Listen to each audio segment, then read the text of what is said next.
കൃഷ്ണൻ 3 വിഭാഗങ്ങളാണെന്ന് എല്ലാവർക്കും അറിയാം.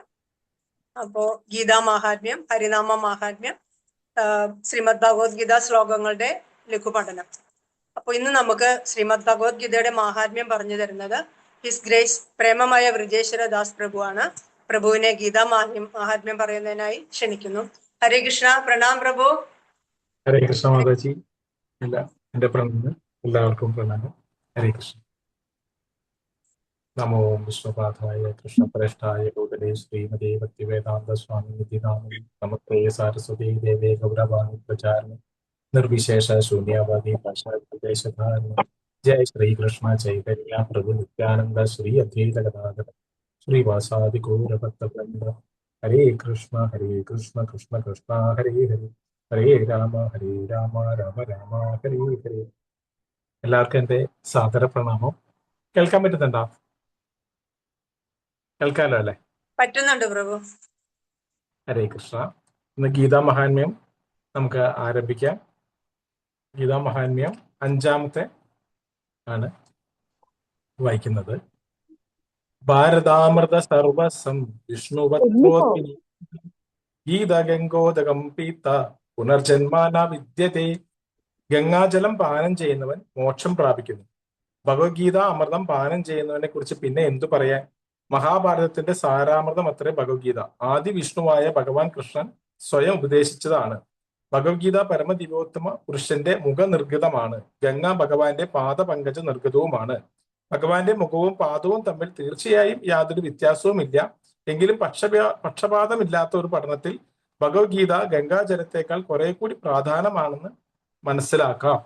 അപ്പൊ മഹാഭാരതത്തിലെ 1,00,000-ഓളം ശ്ലോകമുണ്ട്. ആ ശ്ലോകത്തില് 700 ശ്ലോകം വരുന്ന ഭഗവത്ഗീതയാണ് സാരസർവസം. ആ ഭഗവത്ഗീതയാണ് നമ്മൾ പഠിക്കേണ്ടതും മുന്നോട്ട് പോവേണ്ടതും. ഭഗവാന്റെ മുഖത്തിൽ നിന്നും ആണ് ഭഗവത്ഗീത ഉദ്ഭവിച്ചത്. പാതാരബന്ധങ്ങളിൽ നിന്ന് ഗംഗയും ഉദ്ഭവിച്ചു. അതുകൊണ്ട് തന്നെ ഈ ഗീതയാകുന്ന ഗംഗോദരം നമ്മൾ കുടിച്ചു കഴിഞ്ഞാൽ, പാനം ചെയ്താൽ പുനർജന്മം ഇല്ല എന്ന് പറയുന്നു. ഗീതാ മഹാത്മ്യം 6. സർവോപനിഷദ ഗാവോ തോക്ത ഗോപാലനന്ദന പാർത്ഥോ വത്സ സുധീർഭോക്ത തും ഗീതാമൃതം മഹത്. ഗീതോപനിഷത്ത്, ഭഗവത്ഗീത എല്ലാ ഉപനിഷത്തുക്കളുടെയും സാരമാണ്.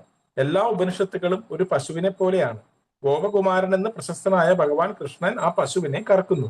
അർജുനൻ ഒരു പശുക്കിടാവിനെ പോലെയാണ്. പണ്ഡിതന്മാരും പരമഭക്തന്മാരും അമൃത തുല്യ ദുഃഖമായ ഭഗവത്ഗീത പാനം ചെയ്യുന്നു. അപ്പോ സർവ്വ ഉപനിഷത്തുകളെയും ഒരു പശുവായിട്ടാണ് ഇവിടെ താരതമ്യം ചെയ്തിരിക്കുന്നത്. എല്ലാ ഉപനിഷത്തുകളുടെയും ആ സാരാംശമായ ആ പാല് കറക്കുന്നത് കൃഷ്ണൻ, കുടിക്കുന്നത് അർജുനൻ. അപ്പോ ഈ ഭഗവത്ഗീതയാകുന്ന പാല് ഇന്നും നമുക്ക് ലഭിക്കുന്നുണ്ട് എന്നുള്ളതാണ് ആചാര്യ പരമ്പരയിലൂടെ. അർജുനൻ കുടിച്ച അതേ പാല് നമുക്ക് ഭഗവത്ഗീത എന്നത് ഇന്നും നമുക്ക് പാനം ചെയ്യാൻ കഴിയും എന്നുള്ളതും വളരെ പ്രാധാന്യമായിട്ട് നാം ഓർക്കേണ്ടതാണ്. മുഴുവൻ ഉപനിഷത്തുക്കളുടെയും ആ ഒരു സത്ത എന്ന് പറയുന്നത് കാച്ചിക്കുടിക്കിയ പാല് എന്ന് പറയാവുന്നതാണ് ഭഗവത്ഗീത. ഗീതാ മഹാത്മ്യം 6. ഏകം ശാസ്ത്രം ദേവകീപുത്രം ദേവകീപുത്രഗീതം ഏകദേവോ ദേവകീപുത്ര ഏവ ഏകോ മന്ത്രോ തസ്യ നാമാനി യാനി കർമാഭി ഏകം തസ്യ ദേവസ്യ സേവ. ഈ കാലത്ത് ജനങ്ങൾ ഒരേ ഒരു ധർമ്മഗ്രന്ഥത്തെയും ഒരേ ഒരു ഈശ്വരനെയും ഒരേ ഒരു മതത്തെയും ഒരേ ഒരു പ്രവൃത്തിയെയും മാത്രം സ്വീകരിക്കുവാൻ ഉത്സുകരാണ്.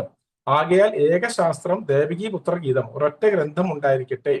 ലോകത്തിന് പൊതുവായ ഏകധർമ്മ ഗ്രന്ഥം ഭഗവത്ഗീത. ഏകദേവോ ദേവകീ പുത്ര ഏവ, സമസ്ത വിശ്വത്തിനും ഒരേ ഒരു ഈശ്വരൻ മാത്രം ഉണ്ടായിരിക്കട്ടെ, ശ്രീകൃഷ്ണൻ. ഏകോ മന്ത്ര തസ്യ നാമാനി, ഒരേ മന്ത്രം ഒരേ പ്രാർത്ഥന, തത്നാമ സങ്കീർത്തനം. ഹരേ കൃഷ്ണ കൃഷ്ണ കൃഷ്ണ ഹരേ ഹരേ, ഹരേ രാമ രാമ രാമ ഹരേ ഹരേ. കർമാഭി ഏകം തസ്യ ദേവസ്യ സേവ, ഒരൊറ്റ പ്രവൃത്തി മാത്രം ഉണ്ടായിരിക്കട്ടെ, പരമദിവ്യോത്തമ പുരുഷ സേവനം. ശ്രീമദ് ശങ്കരാചാര്യര് നമുക്ക് ഏകമായ നമ്മൾ പഠിക്കേണ്ടതുണ്ടെങ്കിൽ ഏറ്റവും സിമ്പിളായിട്ടോ അല്ലെങ്കിൽ ഏറ്റവും പ്രാധാന്യമുള്ളത് ഭഗവാന്റെ സേവയും ഭഗവത് തിരുനാമ ജപവുമാണ്. ഭഗവാൻ തന്നെ പറയുന്ന സർവധർമാൻ പരിത്യജ്യ മാം ഏകം ശരണം വ്രജ. ആ ഏകമായ ശാസ്ത്രം ഏതാണെന്ന് ശങ്കരാചാര്യര്, മഹാദേവന്റെ അവതാരമായ ശങ്കരാചാര്യരും നമ്മളോട് ഏകശാസ്ത്രം എന്താണ്, ഏകമായിട്ട് നമ്മൾ ആരെയാണ് ശരണാഗതി. ഇപ്പൊ ശരണാഗതി മന്ത്രമായ സർവധർമാൻ പരിത്യജ്യ, ഇവിടെ ശരണാഗതി മഹാത്മ്യം എന്നുകൂടി പറയാം. എല്ലാത്തിനും നമുക്ക് ശരണം പ്രാപിക്കാൻ കഴിയുന്ന ഒന്നാണ് ഭഗവത്ഗീതയും ഭഗവാനും ഭഗവാന്റെ വാക്കും ഭഗവത് പാതാരബന്ധങ്ങളിലെ സേവയും. അത് അത്രയും പ്രധാനപ്പെട്ടതാണ്. എല്ലാവർക്കും എൻ്റെ പ്രണാമം ഒരിക്കൽ കൂടി അർപ്പിച്ചുകൊണ്ട് ഞാൻ നിർത്തുന്നു. ഹരേ കൃഷ്ണ. ഹരേ കൃഷ്ണ. വളരെ ചുരുങ്ങിയ വാക്കുകളിൽ വളരെ വിശദമായി നന്നായിട്ട് നമുക്ക് ഗീതാ മഹാത്മ്യം പറഞ്ഞു തന്ന പ്രേമമായി ബ്രജേശ്വരദാസ് പ്രഭുവിന് നന്ദി പറയുന്നു. നമ്മുടെ ഗീതയുടെ മഹാത്മ്യം അല്ലെങ്കിൽ ഭഗവാന്റെ കാര്യങ്ങൾ നമ്മൾ എത്ര കേട്ടാലും നമുക്ക് അതിന്റെ മാധുര്യം കൂടുകയുള്ളൂ, ഒരിക്കലും മടുക്കില്ല. അപ്പൊ വീണ്ടും ആവർത്തിച്ച് കേൾക്കുമ്പോൾ നമ്മളത് ഹൃദയത്തിൽ പതിയും. അടുത്തത് നമുക്ക് ഹരിനാമത്തിന്റെ മാഹാത്മ്യമാണ്. ഹരിനാമത്തിന്റെ മാഹാത്മ്യത്തെ കുറിച്ച് പറഞ്ഞു തരുന്നത് വരിഷ്ഠനും വളരെ മുതിർന്ന ഭക്തനുമായ ഹിസ് ഗ്രേസ് അനന്ത ശ്രീകൃഷ്ണദാസ് പ്രഭുവാണ്. പ്രഭുവിനെ ഹരിനാമ മഹിമയെ കുറിച്ച് പറയുന്നതിനായി സ്നേഹാദരങ്ങളോട് ക്ഷണിക്കുന്നു. ഹരേ കൃഷ്ണ പ്രഭു. പ്രണാമം പ്രഭു. ഹരേ കൃഷ്ണ. പ്രഭു കേൾക്കുന്നില്ല പ്രഭു. Mute. All glories to the assembled devotees, Hare Krishna. All glories to the assembled devotees, Hare Krishna. All glories to the assembled devotees, Hare Krishna. Hare Krishna. Om Ajnanatimirandasya Jnananjanashalakaya Chakshurinmilidam Yena Tasmai Shri Gurave Namaha.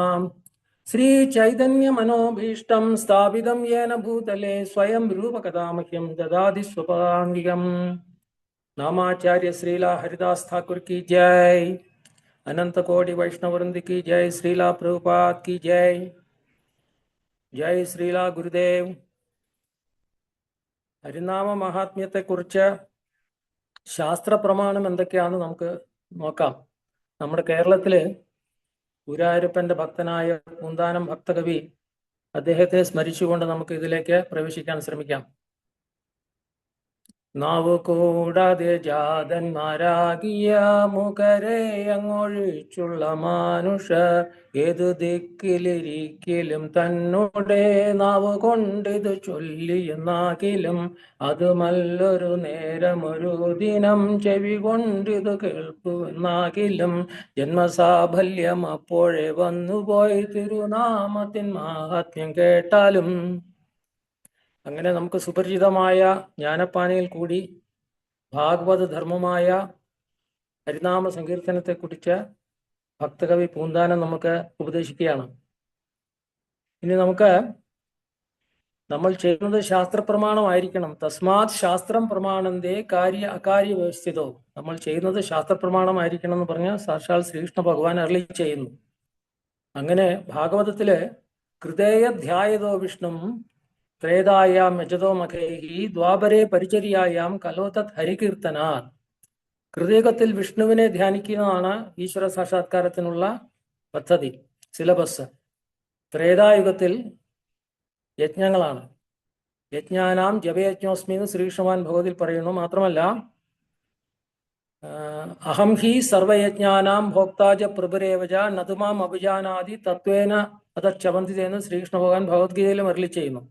അതായത് യജ്ഞപുരുഷനായ വിഷ്ണുവിനെ പൂജിക്കുക വഴി അത് ത്രേതായുഗത്തിലെ യജ്ഞങ്ങളാണ് ഈശ്വര സാക്ഷാത്കാരത്തിനുള്ള syllabus. ദ്വാപരയുഗത്തിലോ ശ്രീവിഗ്രഹ പരിചരണം. പക്ഷേ കലികാലത്ത് ഹരിനാമ സങ്കീർത്തനമാണെന്ന് പ്രത്യേകം എടുത്തു പറയുന്നു. കാരണം ധ്യാനത്തിനോ യജ്ഞങ്ങൾ നടത്തുവാനോ കൂടാതെ വിഗ്രഹാരാധനയ്ക്കോ ഉള്ള അതിന് തക്ക ക്വാളിഫിക്കേഷൻസ് ഉള്ളവരുടെ എണ്ണം കലികാലത്ത് വളരെ കുറഞ്ഞുപോയി. കലികാലം 5000 വർഷമേ ആയിട്ടുള്ളൂ. 4,37,000 വർഷമാണ് കലിയുഗത്തിന്റെ കാലയളവ്. അപ്പൊ അതാവുമ്പോഴത്തേക്കും ഇതിനൊന്നും പറ്റാതെ വരുമ്പോഴത്തേക്കും എങ്ങനെ ഈശ്വര സാക്ഷാത്കാരത്തിന് നമുക്ക് വളരെ സരളമായ പദ്ധതി ഏതാണ്ട് 500 വർഷം മുമ്പ് രാധാഭാവത്തിൽ അവതരിച്ച ശ്രീകൃഷ്ണ ഭഗവാൻ ചൈതന്യ മഹാപ്രഭു നമുക്ക് കാണിച്ചു തരാണ്. അതായത് അജാനുലംബിത ഭുജോ കനകാവതാദോ സങ്കീർത്തനൈക പിതരോ കമലായദാക്ഷോ വിശ്വംഭരോ ദ്വിജവരോ യുഗധർമ്മപാലോ വന്ദേ ജഗത് പ്രിയകരോ കരുണാവതാദോ.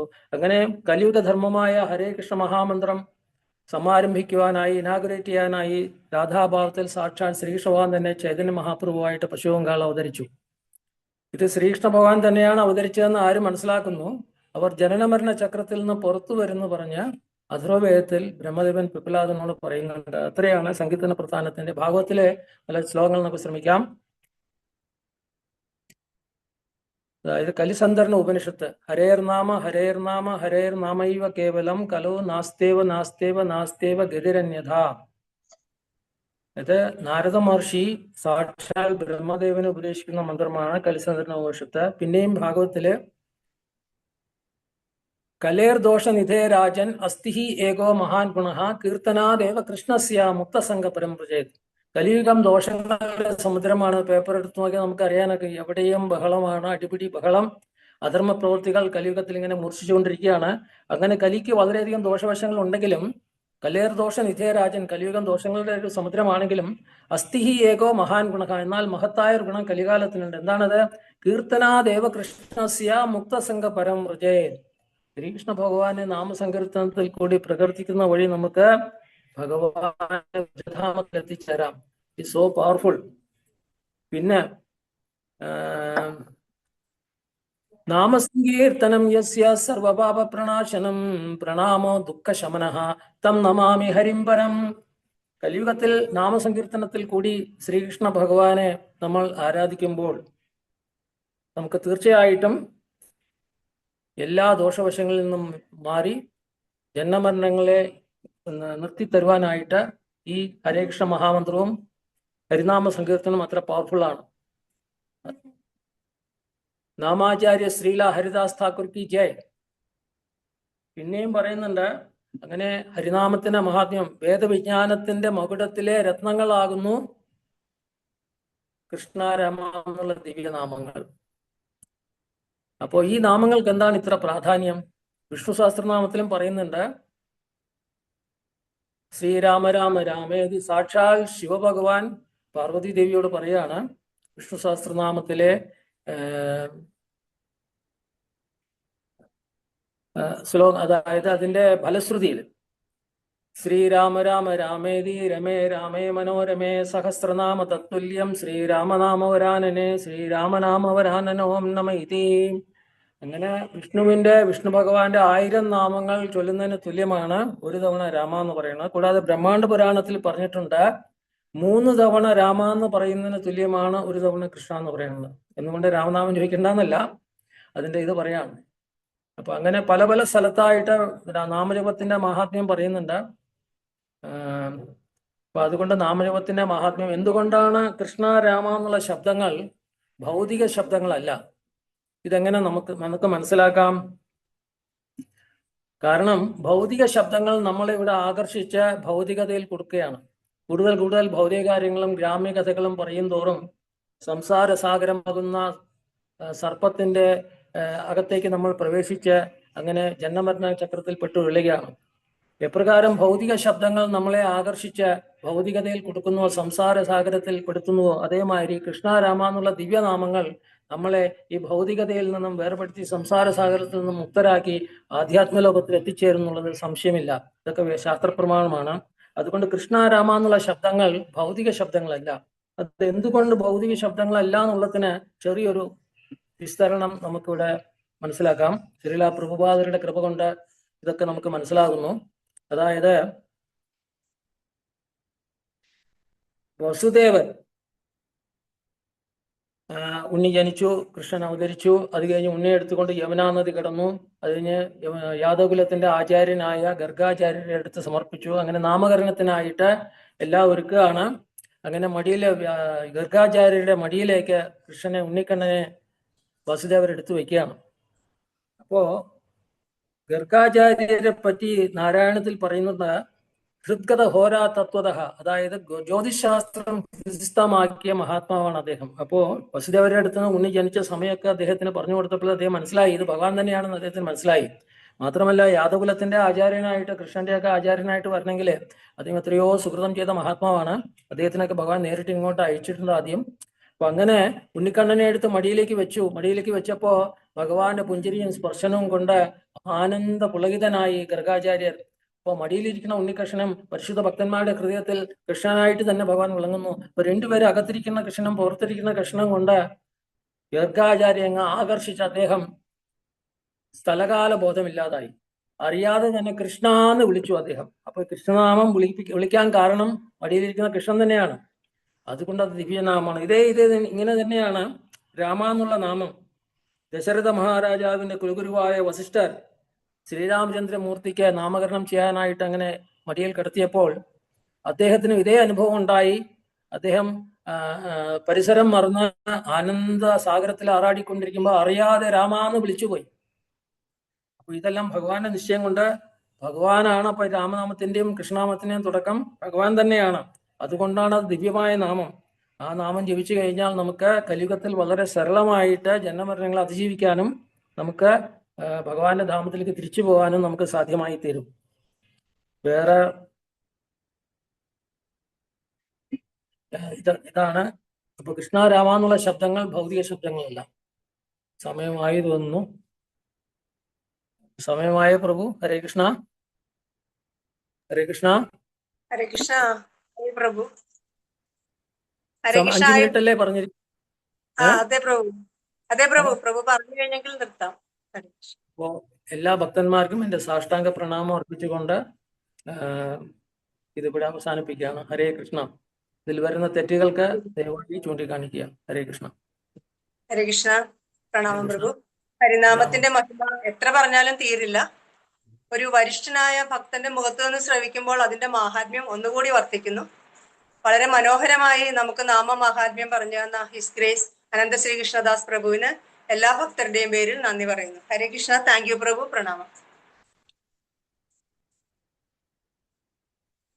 ഹരേ കൃഷ്ണ. ഇനി അടുത്തതായി നമ്മുടെ പ്രധാനപ്പെട്ട ഭാഗമായ ഗീതാധ്യയനമാണ്. ഇന്ന് നമുക്ക് ഗീതാ ശ്ലോകങ്ങൾ വിവരിച്ചു തരുന്നത് ഹെർ ഗ്രേസ് പൂർണ്ണനന്ദിനി മാലിനി ദേവിദാസി മാതാജിയാണ്. മാതാജിയുടെ പേര് പുഷ്പ സതീശൻ എന്നാണ്. പൂർണ്ണനന്ദിനി മാലിനി ദേവിദാസി എന്നത് ദീക്ഷാനാമമാണ്. ചെങ്ങന്നൂരിൽ ജനിച്ച മാതാജി ചങ്ങനാശ്ശേരി NSS കോളേജിൽ നിന്നും ബിരുദ പഠനം പൂർത്തിയാക്കി. പിന്നീട് വിവാഹത്തിന് ശേഷം ചെന്നൈയിൽ അധ്യാപികയായി ജോലി ചെയ്തു. ഇപ്പോൾ മകനും കുടുംബത്തോടുമൊപ്പം തിരുവനന്തപുരത്ത് താമസിച്ചു വരുന്നു. ഏകദേശം 15 വർഷങ്ങൾക്ക് മുൻപ് മുളന്തുരുത്തിയിൽ താമസിക്കുന്ന സമയത്ത് ഇസ്കോണുമായി ബന്ധപ്പെട്ട് മാതാജി തൃപ്പൂണിത്തുറയിലും കലൂരിലും ഉണ്ടായിരുന്ന സത്സംഗങ്ങളിൽ പങ്കെടുത്തിരുന്നു. 8 വർഷങ്ങൾക്ക് മുൻപ് ഹിസ് ഹോളിനസ് ജയപതാക സ്വാമി മഹാരാജിൽ നിന്ന് ദീക്ഷ സ്വീകരിച്ചു.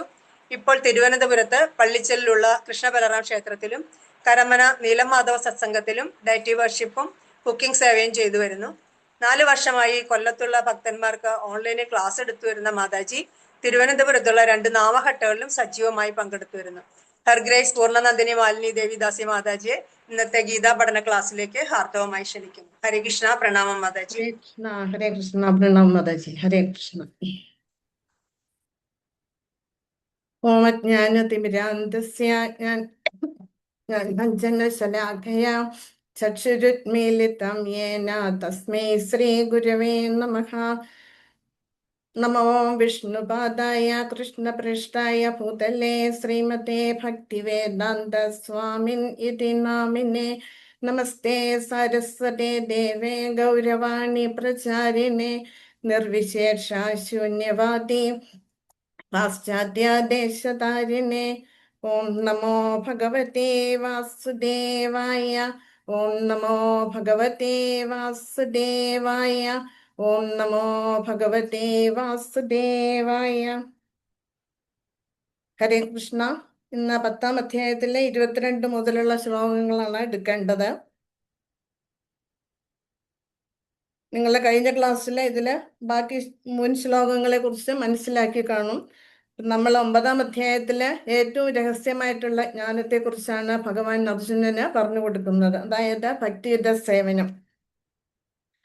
അപ്പൊ ഈ 10ാം അധ്യായത്തിലും ഭഗവാൻ പറയുന്നുണ്ട്, നിനക്ക് ഇനിയും കൂടുതൽ ജ്ഞാനത്തെ കുറിച്ച് ഞാൻ പറഞ്ഞു തരാം എന്ന്. ഭഗവാൻ പറയുകയാണ്, ഈ സൃഷ്ടിയിൽ ആധ്യാത്മിക ജഗത്തിലായാലും ഭൗതിക ജഗത്തിലായാലും ഇതിന് കാരണം എന്ന് പറയുന്നത്, കാരണം എന്ന് പറയുന്നത് ഭഗവാൻ തന്നെയാണ്. ഈ സൃഷ്ടിയിൽ ഉടനീളം വ്യാപിച്ചു കിടക്കുന്നത് ഭഗവാന്റെ വിഭൂതികളാണ് എന്ന് ഭഗവാൻ പറയുന്നുണ്ട്. അപ്പൊ അർജുനനും മനസ്സിലാക്കി ഭഗവാനാണ് പരമദിവ്യോത്തമ പുരുഷൻ, പരമസത്യമെന്ന്. എന്നിട്ട് അർജുനൻ ഭഗവാനോട് പറയുകയാണ്, ഇനിയും അങ്ങയുടെ വിഭൂതികളെ കുറിച്ചിട്ട്, എന്താണ് വിഭൂതി എന്ന് പറഞ്ഞാൽ ഭഗവാന്റെ ഐശ്വര്യങ്ങൾ, ഒപ്പുലൻസ്, അതിനെക്കുറിച്ച് വിശദമാക്കി തരാനാണ് അർജുനൻ ഭഗവാനോട് അപേക്ഷിക്കുന്നത്. അപ്പോൾ ഭഗവാൻ പറയുകയാണ്, എൻ്റെ വിഭൂതികള് ഈ സൃഷ്ടിയിലെ ഉടനീളം വ്യാപിച്ചു കിടപ്പുണ്ട്, അതിനെ വിവരിക്കുക അസാധ്യമാണ് അർജുന. പക്ഷേ എങ്കിലും നീ ചോദിച്ചതിനനുസരിച്ചിട്ട് ഞാൻ ഒരു സാമ്പിൾ വെടിക്കെട്ട് മാതിരി ചില ഉദാഹരണങ്ങൾ എടുത്തിട്ട് ഭഗവാൻ അർജുനന് പറഞ്ഞു കൊടുക്കുകയാണ്.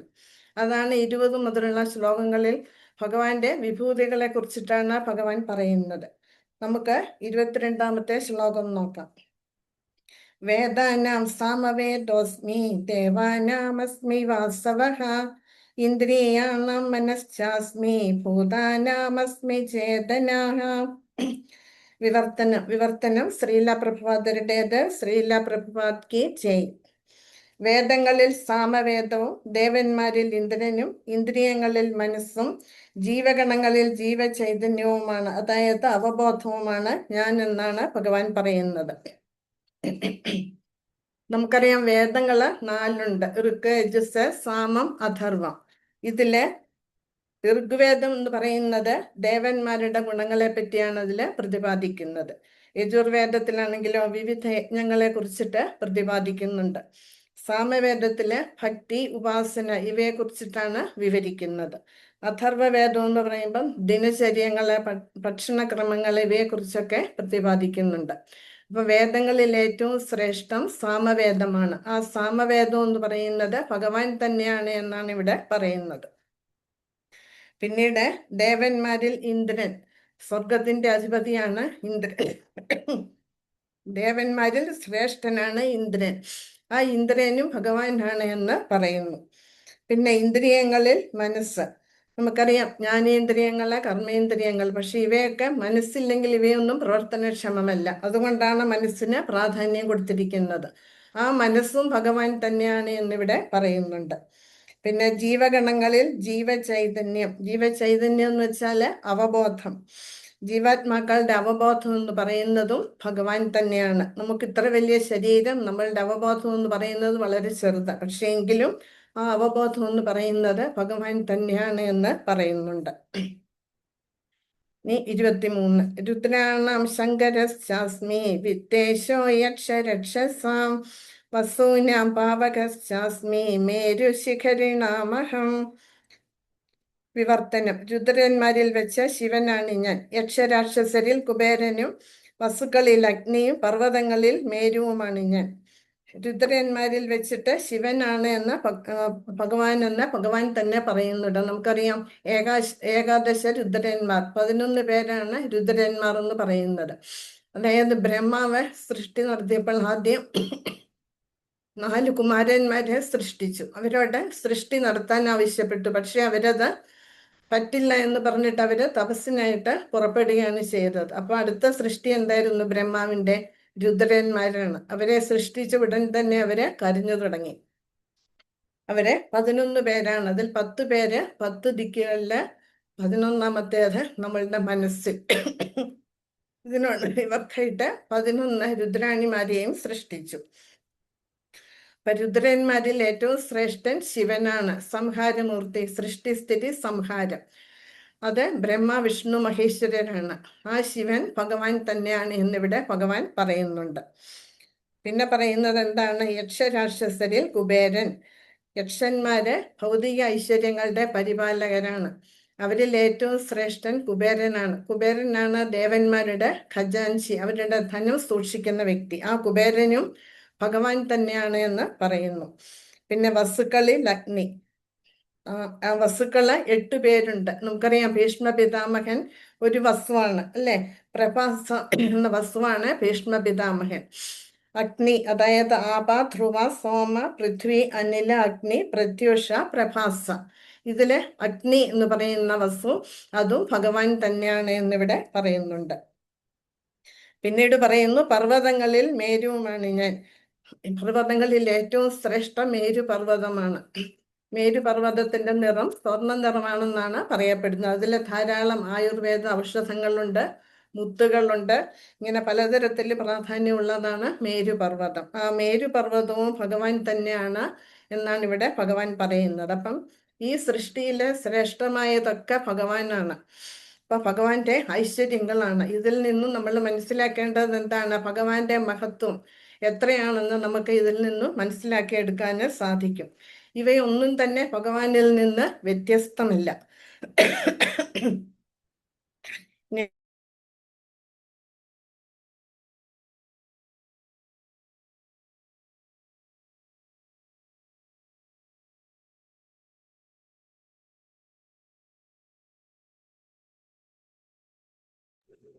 ഹരേ കൃഷ്ണ മാതാജി, കേൾക്കുന്നില്ല.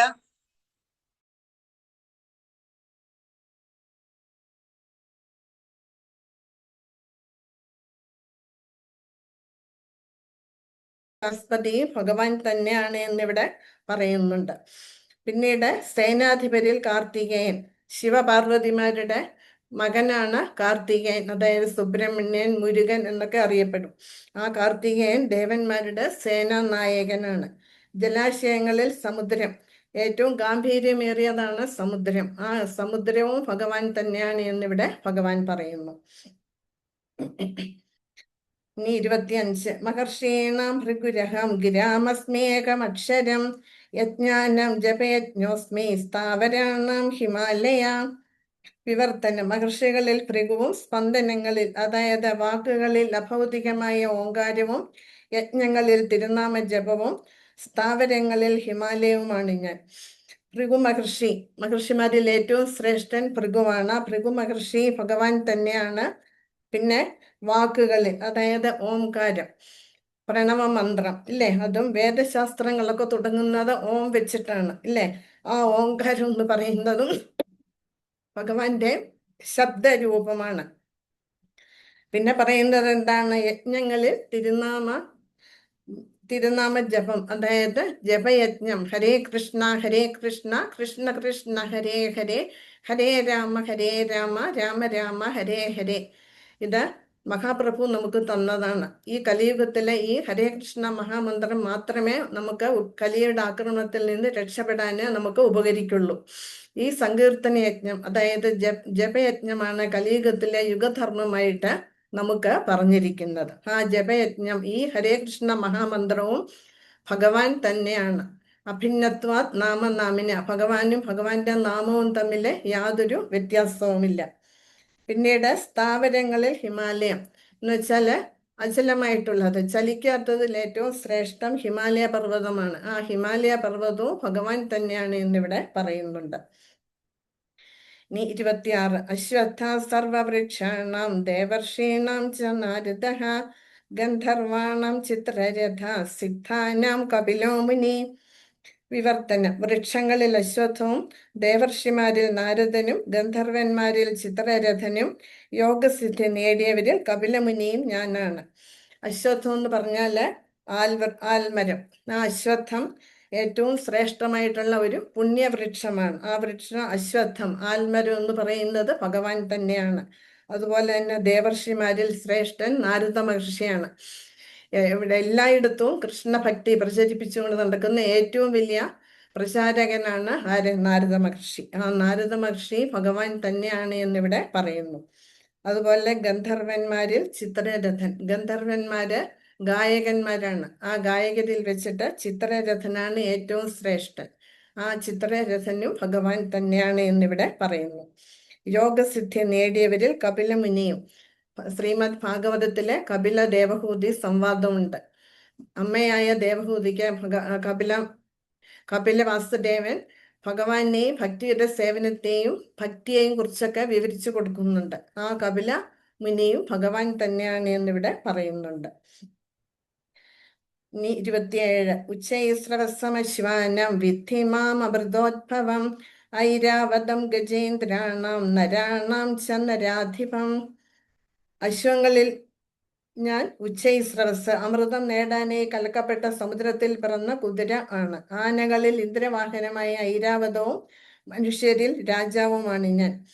അശ്വം എന്ന് വെച്ചാല് കുതിര. പാലാഴി മന്ഥന സമയത്ത് കുറെ വസ്തുക്കൾ കിട്ടി ഇല്ലേ. അതിലെ ഉച്ചൈസ്രവസ്, ഐരാവതം തുടങ്ങിയവയുണ്ടായിരുന്നു. ഇവയൊക്കെ എടുത്തത് ആരാണ്? ഇന്ദ്രനാണ്. ഉച്ചൈസ്രവസ് 7 തലയുള്ള കുതിരയാണ്. അതുപോലെ തന്നെ ഐരാവതം എന്ന് പറയുന്ന ആന, ശ്രേഷ്ഠമായിട്ടുള്ള ആന, അതും ഇന്ദ്രൻ കൈക്കലാക്കി. പിന്നീട് പറയുന്നത് എന്താണ്? മനുഷ്യരിൽ രാജാവുമാണ് ഞാൻ. രാജാവ് എന്ന് പറഞ്ഞാല് ഭഗവാന്റെ പ്രതിനിധിയായിട്ടാണ് കണക്കാക്കുന്നത്. കാരണം എന്താന്ന് വെച്ചാല് ഭഗവാൻ എല്ലാവരുടെയും ക്ഷേമം ആഗ്രഹിക്കുന്നു, ഇല്ലേ? അതുപോലെ ഒരു രാജാവ് തൻ്റെ ജനങ്ങളുടെ ക്ഷേമം എപ്പോഴും കാക്ഷിക്കണം. അങ്ങനെയുള്ള രാജാവില് ദൈവിക ഗുണങ്ങൾ ഓട്ടോമാറ്റിക്കായിട്ട് ഉണ്ടായിരിക്കുമെന്നാണ് പറയപ്പെടുന്നത്. അതുകൊണ്ടാണ് രാജാവിനെ ഇവിടെ ഭഗവാന്റെ പ്രതിനിധിയായിട്ട് പറഞ്ഞിരിക്കുന്നത്. അടുത്തത് 28. ആയുധാനാമഹം വജ്രം ധേനുനാമസ്മി കാമധുക് പ്രജനശ്ചാസ്മി കന്ദർപ്പ സർപ്പാണാമസ്മി വാസുകി. ആയുധങ്ങളിൽ വെച്ച വജ്രവും, അതായത് ഇടിമിന്നലും, പശുക്കളിൽ സുരഭിയും, ജനനഹേതുക്കളിൽ കാമദേവനും, സർപ്പങ്ങളിൽ വാസുകിയും ഞാൻ തന്നെ. ആയുധങ്ങളിൽ വെച്ചിട്ട് ഏറ്റവും കടുപ്പമേറിയ ആയുധമാണ് വജ്രായുധം. അത് ആരുടെ ആയുധമാണ്? ഇന്ദ്രന്റെ. അതെങ്ങനെയാണ് ഉണ്ടാക്കിയതെന്ന് വെച്ചാൽ, ഇന്ദ്രന് ഇപ്പൊ കഥയിലേക്ക് പോകാൻ നമുക്ക് സമയമില്ല. വൃത്തരാഷ്ട്രനെ ഒരു തരത്തിലും പരാജയപ്പെടുത്താതെ വന്നപ്പോൾ ഇന്ദ്രൻ ഭഗവാനോട് അപേക്ഷിച്ചു. അപ്പം ദധീചി മഹർഷിയുടെ നട്ടെല്ല് ഉപയോഗിച്ചിട്ടുള്ള ആയുധം ഉണ്ടാക്കിയാൽ വൃത്തരാഷ്ട്രനെ വധിക്കാൻ സാധിക്കുമെന്ന് മനസ്സിലാക്കി. അങ്ങനെ ദധീചി മഹർഷിയുടെ അടുത്തേന്ന് ഇന്ദ്രൻ യാചിച്ചു. അങ്ങനെ ദധീചി മഹർഷി തൻ്റെ ശരീരം ഉപേക്ഷിച്ചിട്ട് ആ എല്ല് എടുത്തിട്ടാണ് വജ്രായുധം ഉണ്ടാക്കിയത്. ദധീചി മഹർഷി ഭഗവാന്റെ പരമഭക്തനാണ്. നമ്മൾ ഭഗവാന്റെ തിരുനാമം ജപിക്കുകയും ഭക്തിയുടെ സേവനം ചെയ്യുമ്പോൾ ഏത് ഭക്തരുടെയും ശരീരം ശുദ്ധമാവുകയാണ് ചെയ്യുക. അപ്പം ആ എല്ലുകൾക്ക് നല്ല കടുപ്പം ഉണ്ടാകുന്നു. അതെന്തുകൊണ്ടാണ്? ഭഗവത് ഉപാസന കൊണ്ടാണ്. അപ്പൊ അങ്ങനെ ഉള്ള ആ വജ്രം കൊണ്ട് ഉണ്ടാക്കിയതാണ് വജ്രായുധം എന്ന് പറയുന്നത്.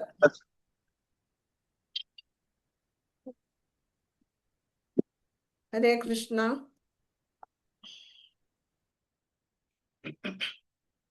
പിന്നീട് പശുക്കളിൽ സുരഭി പശു ഗോലോകത്തിലാണ്. ഭഗവാന്റെ അവിടെ സുരഭി പശുക്കളെ മേയിച്ച് നടക്കുകയാണ് ചെയ്യുന്നത്. ഇഷ്ടം പോലെ ആവശ്യത്തിനനുസരിച്ച് പാല് തരുന്ന ഒരു പശുവാണ് സുരഭി പശു. ആ സുരഭി പശുവും ഭഗവാൻ തന്നെയാണ് എന്നിവിടെ പറയുന്നുണ്ട്. പിന്നീട് പറയുന്നു ജനനഹേതുക്കളിൽ കാമദേവൻ, അതായത് സൽസന്താനങ്ങളെ, അതായത് കൃഷ്ണാവബോധത്തിലേക്ക് കൊണ്ടുവരാനായിട്ട് സൽസന്താനങ്ങളെ ഉൽപ്പാദിപ്പിക്കുന്ന ലൈംഗിക തൃഷ്ണയും ഭഗവാനാണ് എന്നിവിടെ പറയുന്നുണ്ട്. പിന്നീട് പറയുന്നു സർപ്പങ്ങളിൽ വാസുകി. സർപ്പങ്ങളിൽ, അതായത് വിഷമുള്ള സർപ്പങ്ങളിൽ ഏറ്റവും ശ്രേഷ്ഠം വാസുകിയാണ്. ആ വാസുകിയും ഭഗവാൻ തന്നെയാണ് എന്നിവിടെ പറയുന്നുണ്ട്. അടുത്തത് 29. അനന്തശ്ചാസ്മി നാഗാനാം വരുണോ യാദസാമഹം പിതൃണാമാര്യമാചാസ്മി യമ സംയമതാമഹം.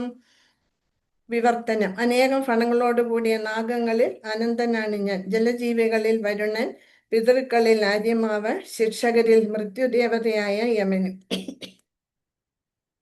അപ്പം അനേകം ഫണങ്ങളുള്ള നാഗങ്ങളിൽ ഏറ്റവും ശ്രേഷ്ഠം അനന്തനാണ്, ആദിശേഷൻ. ആ അനന്തൻ ഭഗവാൻ തന്നെയാണ് എന്നിവിടെ പറയുന്നുണ്ട്. പിന്നീട് പറയുന്നു ജലത്തിലെ ജീവികളിൽ, അതായത് ജലദേവനാരാണ്? വരുണൻ. ആ വരുണനും ഭഗവാൻ തന്നെയാണ്. പിതൃലോകങ്ങളിൽ അവരുടെ നേതാവുണ്ട് അര്യമാവ്. ആ അര്യമാവും ഭഗവാൻ തന്നെയാണ് എന്നിവിടെ പറയുന്നു. ശിക്ഷകരിൽ മൃത്യുദേവതയായ യമനും. നമ്മളെ എല്ലാം തെറ്റ് ചെയ്താൽ നമ്മൾക്ക് ശിക്ഷ വിധിക്കുന്നത് യമധർമ്മനാണ്. നമുക്ക് മരണശേഷം ഹേമലോകത്തിൽ പോയിട്ട് നമുക്ക് നമ്മൾ ചെയ്യുന്ന തെറ്റുകൾക്കനുസരിച്ചിട്ട് നമുക്ക് ശിക്ഷ ഏറ്റുവാങ്ങേണ്ടി വരും. ആ ശിക്ഷ നടപ്പിലാക്കുന്നവരാണ് യമരാജൻ. ആ യമരാജനും ഭഗവാൻ തന്നെയാണ് എന്നിവിടെ പറയുന്നുണ്ട്. ഇപ്പം നമ്മൾ ഭഗവാന്റെ ഭക്തി പരിശീലിക്കുകയാണെങ്കിൽ കൃഷ്ണാവബോധത്തിൽ വന്ന് ഭഗവാന്റെ തിരുനാമം ജപിക്കുകയും ഭഗവാനെ ഭക്തിയായിട്ട് സേവനം ചെയ്യുകയാണെങ്കിൽ നമ്മൾ ശുദ്ധരാവുക ചെയ്യുക. നമ്മളുടെ ഉള്ളിലെ പാപങ്ങളെല്ലാം നീങ്ങി നമ്മൾ ശുദ്ധരാവും. അങ്ങനെ വരുമ്പോൾ മരണസമയത്ത് നമുക്ക് ഭഗവാന്റെ വിഷ്ണു ദൂതന്മാരെ ദർശിക്കാൻ നമുക്ക് അവസരം കിട്ടും. അപ്പൊ യമദൂതന്മാരെ നമുക്ക് ദർശിക്കേണ്ട അല്ലെങ്കിൽ അവരെ കാണേണ്ട ആവശ്യം വരില്ല. അപ്പം നമുക്ക് മരണത്തിനോട് ഭയം ഉണ്ടാവില്ല. മരണസമയത്ത് നമുക്ക് സന്തോഷത്തോടെ നമുക്ക് ഈ ഭൗതിക ലോകത്തിനോട് യാത്ര പറഞ്ഞ് നമുക്ക് പോകാൻ സാധിക്കും. അപ്പൊ അതിനുള്ള ഒരു മുന്നൊരുക്കമാണ് നമ്മൾ കൃഷ്ണാവബോധത്തിൽ വന്ന് ഭഗവാന്റെ തിരുനാമം ജപിക്കുകയും ഭഗവാനെ ഭക്തി ചെയ്ത് സേവനം ചെയ്യുകയും ചെയ്യുന്നു എന്ന് നമ്മൾ ശ്രീല പ്രഭുപാദരെ ഇതിൽ നടപ്പിലാക്കിയിരിക്കുന്നത്. കാരണം മരണഭയം ഒഴിവാക്കാൻ ഇത് നമ്മെ സഹായിക്കും. അടുത്തത് ശ്ലോകം 30. പ്രഹ്ലാദശ്ചാസ്മി ദൈത്യാനാം കാലകലയതാമഹം മൃഗാണാം ച മൃഗേന്ദ്രോഹം വൈനതേയശ്ച പക്ഷീണാം. വിവർത്തനം. ദൈത്യന്മാരിൽ ഞാൻ ഭക്തപ്രഹ്ലാദനാണ്. കീഴ്പ്പെടുത്തുന്നവയിൽ കാലം, വന്യമൃഗങ്ങളിൽ സിംഹം, പക്ഷികളിൽ ഗരുഡനും. ദൈത്യന്മാർ എന്ന് വെച്ചാൽ അസുരന്മാരിൽ ഏറ്റവും ശ്രേഷ്ഠൻ പ്രഹ്ലാദനാണ്. പ്രഹ്ലാദൻ അസുരകുലത്തിലാണ് ജനിച്ചതെങ്കിലും കൃഷ്ണ ഭക്തനായിരുന്നു. നമുക്കറിയാം, ഹിരണ്യകശിപു തപസ്സിന് പോയ സമയത്ത് ദേവന്മാരുൾപ്പെടെ, ഇന്ദ്രൻ ഉൾപ്പെടെയുള്ള ദേവന്മാര് ഹിരണ്യകശിപുവിന്റെ പത്നിയായ കയാതുവിനെ തട്ടിക്കൊണ്ടുപോയി. കയാതു ഗർഭിണിയായിരുന്നു. അപ്പൊ നാരദ മഹർഷി ഇത് കണ്ട് അവരെ തടയുകയും നാരദ മഹർഷിയുടെ ആശ്രമത്തിലേക്ക് കയാതുവിനെ കൂട്ടിക്കൊണ്ടുവരികയും കയാതുവിനെ ഹിരണ്യകശിപു തപസ് ചെയ്ത് മടങ്ങി വരുന്നത് വരെ കയാതുവിനെ അവിടെ സംരക്ഷിക്കുകയും ചെയ്തു. ആ സമയത്ത് ആ കയാതുവിന്റെ ഗർഭസ്ഥ ശിശു ഭക്തനായിട്ട് വേണം പുറത്തേക്ക് വരാനെന്ന് ആഗ്രഹിച്ച നാരദ മഹർഷി ഭഗവാനെ കുറിച്ചും ഭക്തിയുടെ സേവനത്തെ കുറിച്ചുമൊക്കെ കയാതുവിനെ ഉപദേശിച്ചു കൊടുത്തു. അത് കേട്ട് ഗർഭസ്ഥ ശിശുവായിരുന്ന പ്രഹ്ലാദൻ മഹാഭക്തനായിട്ട് മാറി. പിന്നീട് കാലം, കീഴ്പ്പെടുത്തുന്നവയിൽ കാലം. കാലത്തെ നിയന്ത്രിക്കാൻ ആർക്കും സാധിക്കില്ല. ഏറ്റവും ശക്തിമത്താണ് കാലമെന്ന് പറയുന്നത്. ഭഗവാൻ പറയുന്നുണ്ട്, അഹം കാലോ അസ്മൈ ലോകക്ഷയകൃത്. ആ കാലം എന്ന് പറയുന്നതും ഭഗവാൻ തന്നെയാണ് എന്ന് ഭഗവാൻ പറയുന്നുണ്ട്. പിന്നെ വന്യമൃഗങ്ങളിൽ വെച്ചിട്ട് സിംഹം, ഏറ്റവും ക്രൂരമായതാണ് സിംഹം. ആ സിംഹവും ഭഗവാൻ തന്നെയാണ് എന്നിവിടെ ഭഗവാൻ പറയുന്നു. പക്ഷികളിൽ ഗരുഡൻ, പക്ഷി ശ്രേഷ്ഠനാണ് ഗരുഡൻ, മഹാവിഷ്ണുവിന്റെ വാഹനമാണ്. ആ ഗരുഡനും ഭഗവാൻ തന്നെയാണ് എന്നിവിടെ പറയുന്നുണ്ട്. 31. പവന പവതാമസ്മി രാമ ശസ്ത്രഭൃതാമഹം ചഷാണം മകരശ്ചാസ്മി സ്രോതസാമസ്മി ജാഹ്നവി. ജലജന്തുക്കളിൽ വെച്ചിട്ട് ഏറ്റവും വലിപ്പം കൂടിയതും മനുഷ്യർക്ക് ആപത്കരവും അത്രേ സ്രാവ്. ഇതും കൃഷ്ണന്റെ പ്രതിനിധി തന്നെ. അതായത് മകരമത്സ്യം, അതായത് സ്രാവ് ഏറ്റവും അപകടകാരിയാണ്, ഏറ്റവും വലിപ്പം കൂടിയതുമാണ്. അത് ആ മകരമത്സ്യം അല്ലെങ്കിൽ സ്രാവും ഭഗവാൻ തന്നെയാണ് എന്നിവിടെ പറയുന്നുണ്ട്.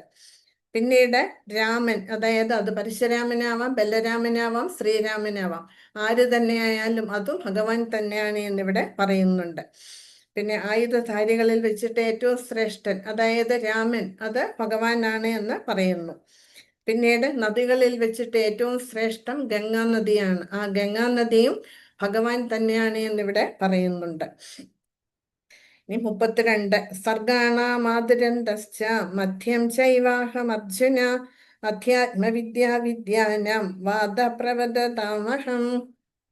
വിവർത്തനം. സൃഷ്ടിയുടെ ആദിമധ്യ അവസാനങ്ങൾ ഞാൻ തന്നെ. അർജുന, ശാസ്ത്രങ്ങളിൽ അധ്യാത്മശാസ്ത്രവും തർക്കശാസ്ത്രങ്ങളിൽ നിർണയ സത്യവുമാണ് ഞാൻ. സൃഷ്ടി, സ്ഥിതി, സംഹാരം, അതായത് ബ്രഹ്മ വിഷ്ണു മഹേശ്വരൻ, അവര് 3 പേരും ഭഗവാൻ തന്നെയാണ്, ഭഗവാന്റെ പ്രതിനിധികളാണ് എന്നിവിടെ പറയുന്നുണ്ട്. അതുപോലെ ആധ്യാത്മിക ശാസ്ത്രങ്ങളിലെ ഭഗവത്ഗീത, ഭാഗവതം, ഇതും ഭഗവാൻ തന്നെയാണ് എന്നിവിടെ പറയുന്നു. പിന്നീട് പറയുന്നത് എന്താണ്? തർക്കശാസ്ത്രങ്ങളിൽ നിർണയ സത്യം, അതായത് സംസ്കൃതമൊക്കെ പഠിച്ച പണ്ട് കാലത്തെ എല്ലാവരും പണ്ഡിതന്മാര് തമ്മിൽ തർക്കത്തിൽ ഏർപ്പെട്ട് വിജയിക്കുക, അത് അന്നൊരു വലിയ അഭിമാനമായിട്ടാണ് കണക്കാക്കിയിരുന്നത്. അതിലെ ഓരോന്നിനെ പറ്റിയും വാദിച്ച് ജയിക്കുക, ആ നിർണയ സത്യം അത് വാദിച്ച് എതിർ കക്ഷിയെ പരാജയപ്പെടുത്തി ജയിക്കണം. ആ നിർണയ സത്യവും ഭഗവാൻ തന്നെയാണ് എന്നിവിടെ പറയുന്നുണ്ട്. യഥാർത്ഥമായ നിഗമനത്തിൽ എത്തിച്ചേരലാണ് വാദം എന്ന് പറയുന്നത്. ഇനി 33. അക്ഷരാണാം അകാരോസ്മി ദ്വന്ദ്വസാമാസികസ്യ ച അഹമേവാക്ഷയ കാലോ ധാതാഹം വിശ്വതോമുഖഃ. അക്ഷരങ്ങളിൽ അകാരവും സമാസങ്ങളിൽ ദ്വന്ദ്വ സമാസവുമാണ് ഞാൻ. അനവസാനമായ കാലവും സൃഷ്ടികർത്താക്കളിൽ ബ്രഹ്മാവും ഞാനാണ്.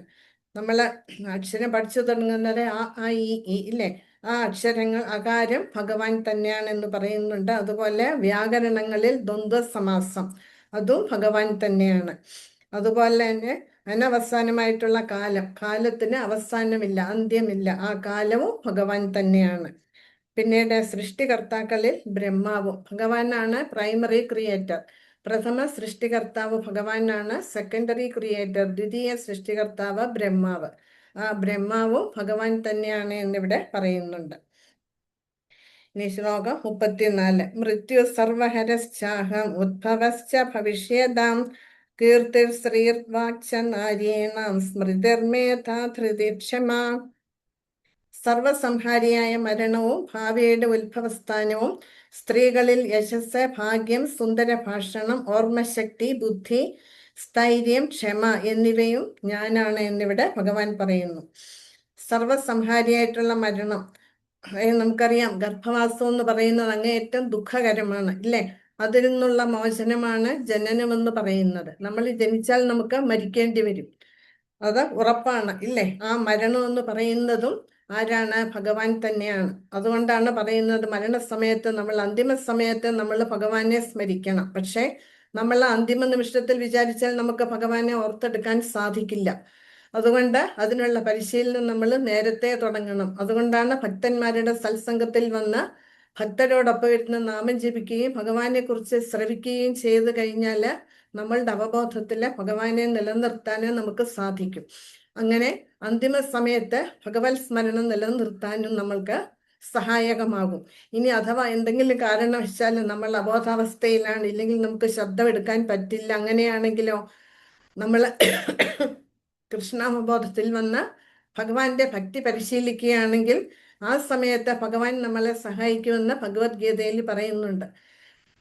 അങ്ങനെ നമുക്ക് ഭഗവത് സ്മരണം നമ്മളുടെ ഉള്ളിൽ നിലനിർത്താന് ഭഗവാൻ നമ്മളെ സഹായിക്കും. അങ്ങനെ മരണം എന്ന് പറയുന്നത് വളരെ അനായാസേന ആ ഘട്ടത്തെ മറികടക്കാനും നമുക്ക് സാധിക്കും.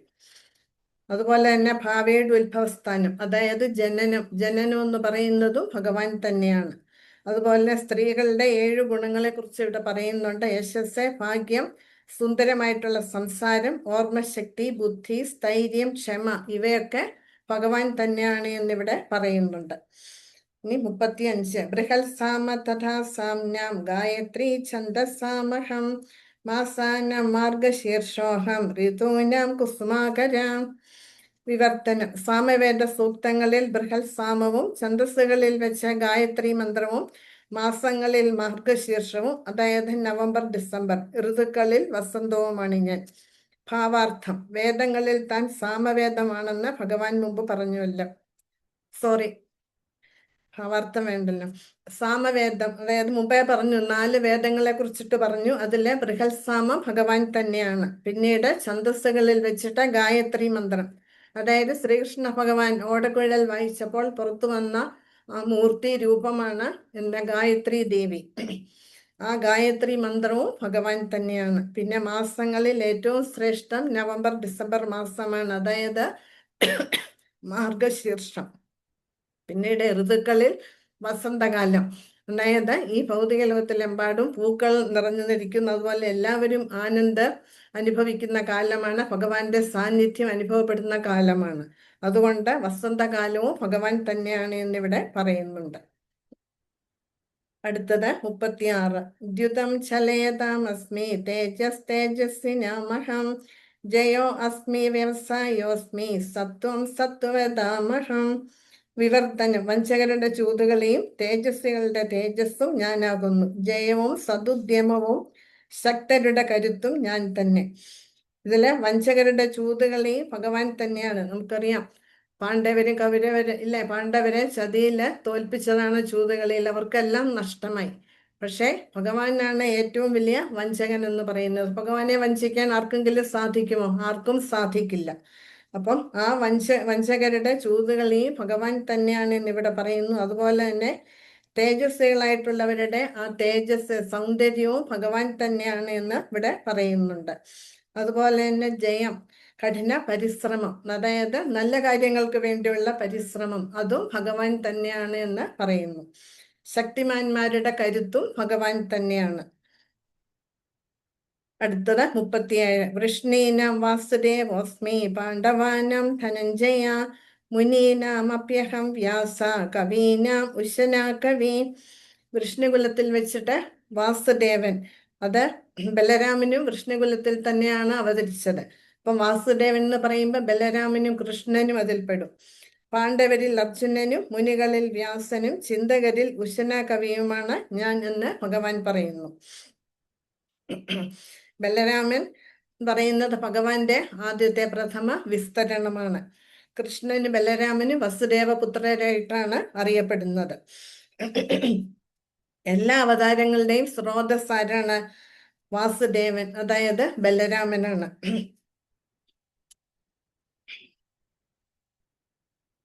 പിന്നീട് പറയുന്നത് എന്താണ്? മുനികളിൽ വ്യാസദേവൻ. വ്യാസദേവനാണ് ഏറ്റവും ശ്രേഷ്ഠനായിട്ടുള്ള മുനി. ആ വ്യാസദേവന് ഭഗവാൻ തന്നെയാണ് എന്ന് പറയുന്നു. പിന്നീട് ചിന്തകരിൽ ഉശനാകവി. ഉശനാകവി പറഞ്ഞാല് ഉശനസ്, അതായത് ശുക്രാചാര്യർ. ബുദ്ധിശാലിയും ദൂരദർശിയുമായിട്ടുള്ള രാജ്യതന്ത്രജ്ഞനാണ് ശുക്രാചാര്യർ. ആ ശുക്രാചാര്യർ ഭഗവാന്റെ ഐശ്വര്യത്തിന്റെ പ്രതിനിധിയായിട്ടാണ് കണക്കാക്കപ്പെടുന്നത്. 38. ദണ്ഡോ ദമയതാമസ്മി നീതിരസ്മി ജിഗീഷതാം മൗനം ചൈവാസ്മി ഗുഹ്യാനാം ജ്ഞാനം ജ്ഞാനവതാമഹം. വിവർത്തനം. നിയമരാഹിത്യങ്ങളെ അടിച്ചമർത്തുന്ന പദ്ധതികളിൽ ദണ്ഡം, അതായത് ശിക്ഷ, വിജയം കാംക്ഷിക്കുന്നവരുടെ നീതി എന്നിവയും ഗോപ്യങ്ങളിൽ മൗനവും ജ്ഞാനികളുടെ ജ്ഞാനവും ഞാൻ തന്നെയാണ് എന്ന് ഭഗവാൻ ഇവിടെ പറയുന്നുണ്ട്. അതായത് അക്രമങ്ങളെ അടിച്ചമർത്തുന്ന പദ്ധതികളിൽ, അതായത് തെറ്റ് ചെയ്യുന്നവർക്ക് ശിക്ഷ നടപ്പിലാക്കുക, ആ ശിക്ഷയും ഭഗവാൻ തന്നെയാണ്. അതുപോലെ തന്നെ വിജയം ആഗ്രഹിക്കുന്നവർക്ക് അവരുടെ നീതി നടപ്പിലാക്കുക, ആ നീതിയും ഭഗവാൻ തന്നെയാണ്. അതുപോലെ തന്നെ ആവശ്യമില്ലാതെ സംസാരിക്കാതിരിക്കുക, അതുപോലെ തന്നെ അനാവശ്യമായിട്ടുള്ള കാര്യങ്ങൾ സംസാരിക്കുന്നിടത്ത് മൗനം പാലിച്ച് അവിടെ നിന്ന് ഒഴിഞ്ഞു മാറുക, ആ മൗനം എന്ന് പറയുന്നതും ഭഗവാൻ തന്നെയാണ്. പിന്നെ ജ്ഞാനികളുടെ അറിവ്, ജ്ഞാനം എന്ന് പറയുന്നതും ഭഗവാൻ തന്നെയാണ് എന്നിവിടെ പറയുന്നുണ്ട്. 39. യശ്ചാപി സർവഭൂതാനാം ബീജം തദഹം അർജുന ന തദസ്തി വിനായൽസ്യാൻ മയാ ഭൂതം ചരാചരം. വിവർത്തനം. അല്ലേ അർജുന, സർവഭൂതങ്ങളുടെയും ആദി ബീജമാണ് ഞാൻ. എന്നെ കൂടാതെ ചരാചരങ്ങളിൽ ഒന്നിനും നിലനിൽപ്പില്ല. അപ്പൊ അങ്ങനെ ഭഗവാൻ പറയുകയാണ്, എല്ലാ ജീവാത്മാക്കളിലും കുടികൊള്ളുന്നത് ഞാൻ തന്നെയാണ്. അഹം ബീജ പ്രതാപ്യത എന്ന് ഭഗവാൻ ഭഗവത്ഗീതയില് പറയുന്നുണ്ട്. ഞാനാണ് എല്ലാ ജീവാത്മാക്കളുടെയും പിതാവേ എന്ന്. ഭഗവാനെ കൂടാതെ നമുക്ക് സ്വതന്ത്രമായിട്ട് ഈ ഭൗതിക ലോകത്തില് നിലനിൽക്കാനും നമുക്ക് സാധിക്കില്ല. ഭഗവാന്റെ സഹായമില്ലാതെ, ഭഗവാന്റെ ശക്തി ഇല്ലെങ്കിൽ ജീവാത്മാക്കൾക്കൊന്നും നിലനിൽക്കാനേ സാധിക്കില്ല എന്ന് ഭഗവാൻ ഇവിടെ എടുത്തു പറയുന്നു. അപ്പം അഹം ബീജ പ്രതാപിത, ഭഗവാനാണ് എല്ലാ ജീവാത്മാക്കളുടെയും പിതാവേ എന്ന്. ഇനി അടുത്തത് 40ാമത്തെ ശ്ലോകം. നാന്തോ അസ്തി മമ ദിവ്യാനാം വിഭൂതീനാം പരം തപ ഏഷ തുദ്ദേശത പ്രോക്തോ വിഭൂതേർ വിസ്തരോ മയാ. വിവർത്തനം. ശത്രുക്കളെ ജയിക്കുന്നവനെ, എന്റെ ദിവ്യ വിഭൂതികൾക്ക് അവസാനമില്ല. ഞാൻ പറഞ്ഞതാകട്ടെ എന്റെ അനന്തമായ വിഭൂതികളുടെ ഒരു സൂചന മാത്രമാണ്. ഭഗവാൻ ഇവിടെ പറഞ്ഞത് എന്താണ്? ഭഗവാന്റെ ഐശ്വര്യങ്ങളില് വളരെ നാമമാത്രമായിട്ടുള്ള ഉദാഹരണങ്ങൾ എടുത്തിട്ടാണ് ഭഗവാൻ അർജുനന് പറഞ്ഞു കൊടുക്കുന്നത്. അപ്പൊ ഭഗവാൻ അർജുനനോട് പറയുകയാണ്, ശത്രുക്കളെ ജയിക്കുന്നവനെ, അതായത് പരന്തപ. പരന്തപ എന്ന് പറഞ്ഞാൽ ശത്രുക്കളെ ജയിച്ചവനെ, എൻ്റെ ദിവ്യമായിട്ടുള്ള വിഭൂതികൾക്ക്, ഐശ്വര്യങ്ങൾക്ക് അവസാനമില്ല, അവ അനന്തമാണ്. അത് പറയാനാണെങ്കിൽ അതൊരിക്കലും അവസാനിക്കില്ല. അതിൻ്റെ ഒരു സൂചന മാത്രം, ചില ഉദാഹരണങ്ങൾ മാത്രമാണ് ഞാൻ നിനക്ക് പറഞ്ഞു തന്നത് എന്ന്. അപ്പൊ അർജുനന് ഭഗവാനെ കുറിച്ച് മനസ്സിലാക്കി, ഭഗവാന്റെ മഹത്വം മനസ്സിലാക്കി. ഭഗവാനാണ് പരമസത്യം, പരമദിവ്യോത്തമ പുരുഷൻ എന്ന് അർജുനന് മനസ്സിലായി. അപ്പോഴാണ് അർജുനൻ ആവശ്യപ്പെടുന്നത്, എനിക്ക് അങ്ങയുടെ വിഭൂതികളെ കുറിച്ച്, ഐശ്വര്യങ്ങളെ കുറിച്ച് എനിക്ക് അറിയണം, അതേക്കുറിച്ച് പറഞ്ഞു തരാൻ ആവശ്യപ്പെടുന്നത്. അങ്ങനെ അർജുനന്റെ ആ ജിജ്ഞാസ ശമിപ്പിക്കുന്നതിന് വേണ്ടി മാത്രമായിട്ടാണ് ഭഗവാൻ ഇവിടെ ഭഗവാന്റെ ചില ഐശ്വര്യങ്ങളെ കുറിച്ച് ഇവിടെ സൂചിപ്പിച്ചത്. അപ്പൊ ഇത് കേൾക്കുമ്പോൾ നമ്മൾക്ക് മനസ്സിലാകും, ശ്രീകൃഷ്ണ ഭഗവാനാണ് ഏറ്റവും ശ്രേഷ്ഠനായിട്ടുള്ളത്. ബാക്കിയുള്ള 33 കോടി ദേവി ദേവന്മാരും ഭഗവാന്റെ താഴെയാണ്. അവരൊക്കെ ഭഗവാന്റെ സേവകരും മാത്രമാണ്. അവര് ഭഗവാന്റെ നിർദ്ദേശങ്ങൾ അനുസരിക്കുക മാത്രമാണ് ചെയ്യുന്നത്. അവര് ഭഗവാനെ സേവിച്ചുകൊണ്ടിരിക്കുകയാണ്. അപ്പം നമ്മൾ എന്താ ചെയ്യേണ്ടത്? നമ്മൾ ഇങ്ങനെ മൂക്കിൽ തൊടണോ, അതോ കൈ വളച്ചു കൊണ്ടൊന്ന് മൂക്കിൽ പിടിക്കണോ? ഇത് നമ്മൾ ചിന്തിച്ച് ഏതാണ് എളുപ്പം, ഇതാണ് എളുപ്പം, ഇല്ലേ? അപ്പൊ അതുകൊണ്ട് നമ്മൾ എന്താ ചെയ്യേണ്ടത്? ആ പരമസത്യമായ പരമദിവ്യോത്തമ പുരുഷനായ ശ്രീകൃഷ്ണ ഭഗവാനെ ആശ്രയിക്കുക. കൃഷ്ണാവബോധത്തിൽ വന്ന് ഭഗവാന്റെ തിരുനാമം ജപിക്കുകയും ഭഗവാനെ ഭക്തിയുടെ സേവനം ചെയ്യുകയും ഭഗവാനെ കുറിച്ച് കേട്ടും നമ്മൾ നമ്മളുടെ ആ ഭക്തിമാർഗത്തില് മുന്നോട്ട് പോയി ഈ ജന്മം നമ്മൾ സഫലമാക്കാനാണ് നമ്മൾ പരിശ്രമിക്കേണ്ടത്. ഇനി 41. യദ് യദ് വിഭൂതി മത് സത്വം ശ്രീമദൂർജിതമേവ വാ തത്തത് ഏവാവഗച്ഛത്വം മമ തേജോ അംശ സംഭവം. വിവർത്തനം. വിഭൂതിമത്തും സുന്ദരവും തേജസ്സുറ്റതുമായ ഏതൊരു സൃഷ്ടിയും എൻ്റെ തേജസ്സിന്റെ ഒരു കണികയിൽ നിന്ന് ഉത്ഭവിച്ചത് തന്നെയെന്ന് മനസ്സിലാക്കുക. അപ്പം നമ്മൾ ഈ സൃഷ്ടിയിലെ തേജസ്സുള്ളതായിട്ട് കാണപ്പെടുന്നത്, ഏറ്റവും സുന്ദരമായിട്ട് കാണപ്പെടുന്നതൊക്കെ ഭഗവാന്റെ ഐശ്വര്യമാണ് എന്ന് നമ്മൾ മനസ്സിലാക്കണം. അത് ഭഗവാന്റെ ആ തേജസ്സിന്റെ ഒരു കണികയിൽ നിന്ന് ഉത്ഭവിച്ചത് മാത്രമാണ് എന്ന്. അപ്പൊ ഒന്ന് ചിന്തിച്ചു നോക്കൂ, ഭഗവാന്റെ ഐശ്വര്യം എന്ന് പറയുന്നത് എത്ര ശക്തിമത്തായിരിക്കും. നമ്മൾക്ക് ബുദ്ധി കൊണ്ട്, നമ്മളുടെ ഈ ഭൗതികമായിട്ടുള്ള ബുദ്ധി കൊണ്ട് നമുക്കത് മനസ്സിലാക്കി എടുക്കാൻ സാധിക്കില്ല. അപ്പം ആധ്യാത്മിക ജഗത്തിലായാലും ഭൗതിക ലോകത്തിലായാലും ശ്രേഷ്ഠമായിട്ട് കാണുന്നതൊക്കെ ഭഗവാന്റെ ഐശ്വര്യങ്ങളാണ് എന്ന് നമ്മൾ ബോധ്യമുള്ളവരാകണം. അങ്ങനെ ആകുമ്പോൾ നമുക്ക് ഭഗവാനാണ് ഏറ്റവും ശ്രേഷ്ഠൻ എന്ന് നമുക്ക് മനസ്സിലാക്കിയെടുക്കാൻ, ഭഗവാന്റെ മഹത്വം മനസ്സിലാക്കിയെടുക്കാൻ നമുക്ക് സാധിക്കും. ഇനി ശ്ലോകം 42. അഥവാ ബഹുനൈതേന കിം ജ്ഞാതേന തവാർജുന വിഷ്ടഭ്യാഹമിദം കൃഷ്ണം ഏകാംശേന സ്ഥിതോ ജഗത്. വിവർത്തനം. അല്ലെങ്കിൽ അർജുന, ഇനി വിശദമായി ഇതെല്ലാം അറിഞ്ഞിട്ട് എന്തു വേണം? എൻ്റെ ഒരു ചെറിയ അംശം മാത്രമാണ് ഈ മഹാപ്രപഞ്ചത്തിൽ വ്യാപിച്ചതിനെ നിലനിർത്തുന്നത്. അപ്പൊ ഇത്രയും പറഞ്ഞിട്ട് അർജുനനോട് പറയുകയാണ്, ഇതിലും കൂടുതൽ നീ അറിയേണ്ട ആവശ്യമില്ല. കാരണം അത് ഉൾക്കൊള്ളാനുള്ള കഴിവ് നമുക്കില്ല. അർജുനൻ ഭഗവാന്റെ മഹാഭക്തനാണ്, എന്നിട്ടും ഭഗവാൻ അത് അർജുനന് വിസ്തരിച്ച് കൊടുക്കുന്നില്ല. ഇതിന്റെ ആ ഭഗവാന്റെ തേജസ്സിന്റെ ഒരു ചെറിയ അംശം മാത്രമാണ് ഈ സൃഷ്ടിയിൽ ഉടനീളം വ്യാപിച്ചതിനെ നിലനിർത്തുന്നത്. അപ്പം നമ്മളുടെ ഉള്ളിലുള്ള ആ പരമാത്മാവെന്ന് പറയുന്നതും ഭഗവാന്റെ അംശമാണ് എന്ന് നമ്മൾ മനസ്സിലാക്കണം. അപ്പം എല്ലാം നിലനിൽക്കുന്നത് എന്തിലാണ്? ഭഗവാന്റെ സഹായം കൊണ്ട് മാത്രമാണ്. സൃഷ്ടിയിലെ എല്ലാ ജീവജാലങ്ങളും ഏറ്റവും വലിയ ബുദ്ധിമാനായിട്ടും ശ്രേഷ്ഠനായിട്ടും ഒക്കെ കരുതുന്നത് നമ്മളാണ്, മനുഷ്യരാണ്, ഇല്ലേ? ആ നമ്മൾക്ക് പോലും സ്വതന്ത്രമായിട്ട് ഇവിടെ നിലനിൽക്കാൻ സാധിക്കില്ല എന്ന് നമ്മൾ മനസ്സിലാക്കണം.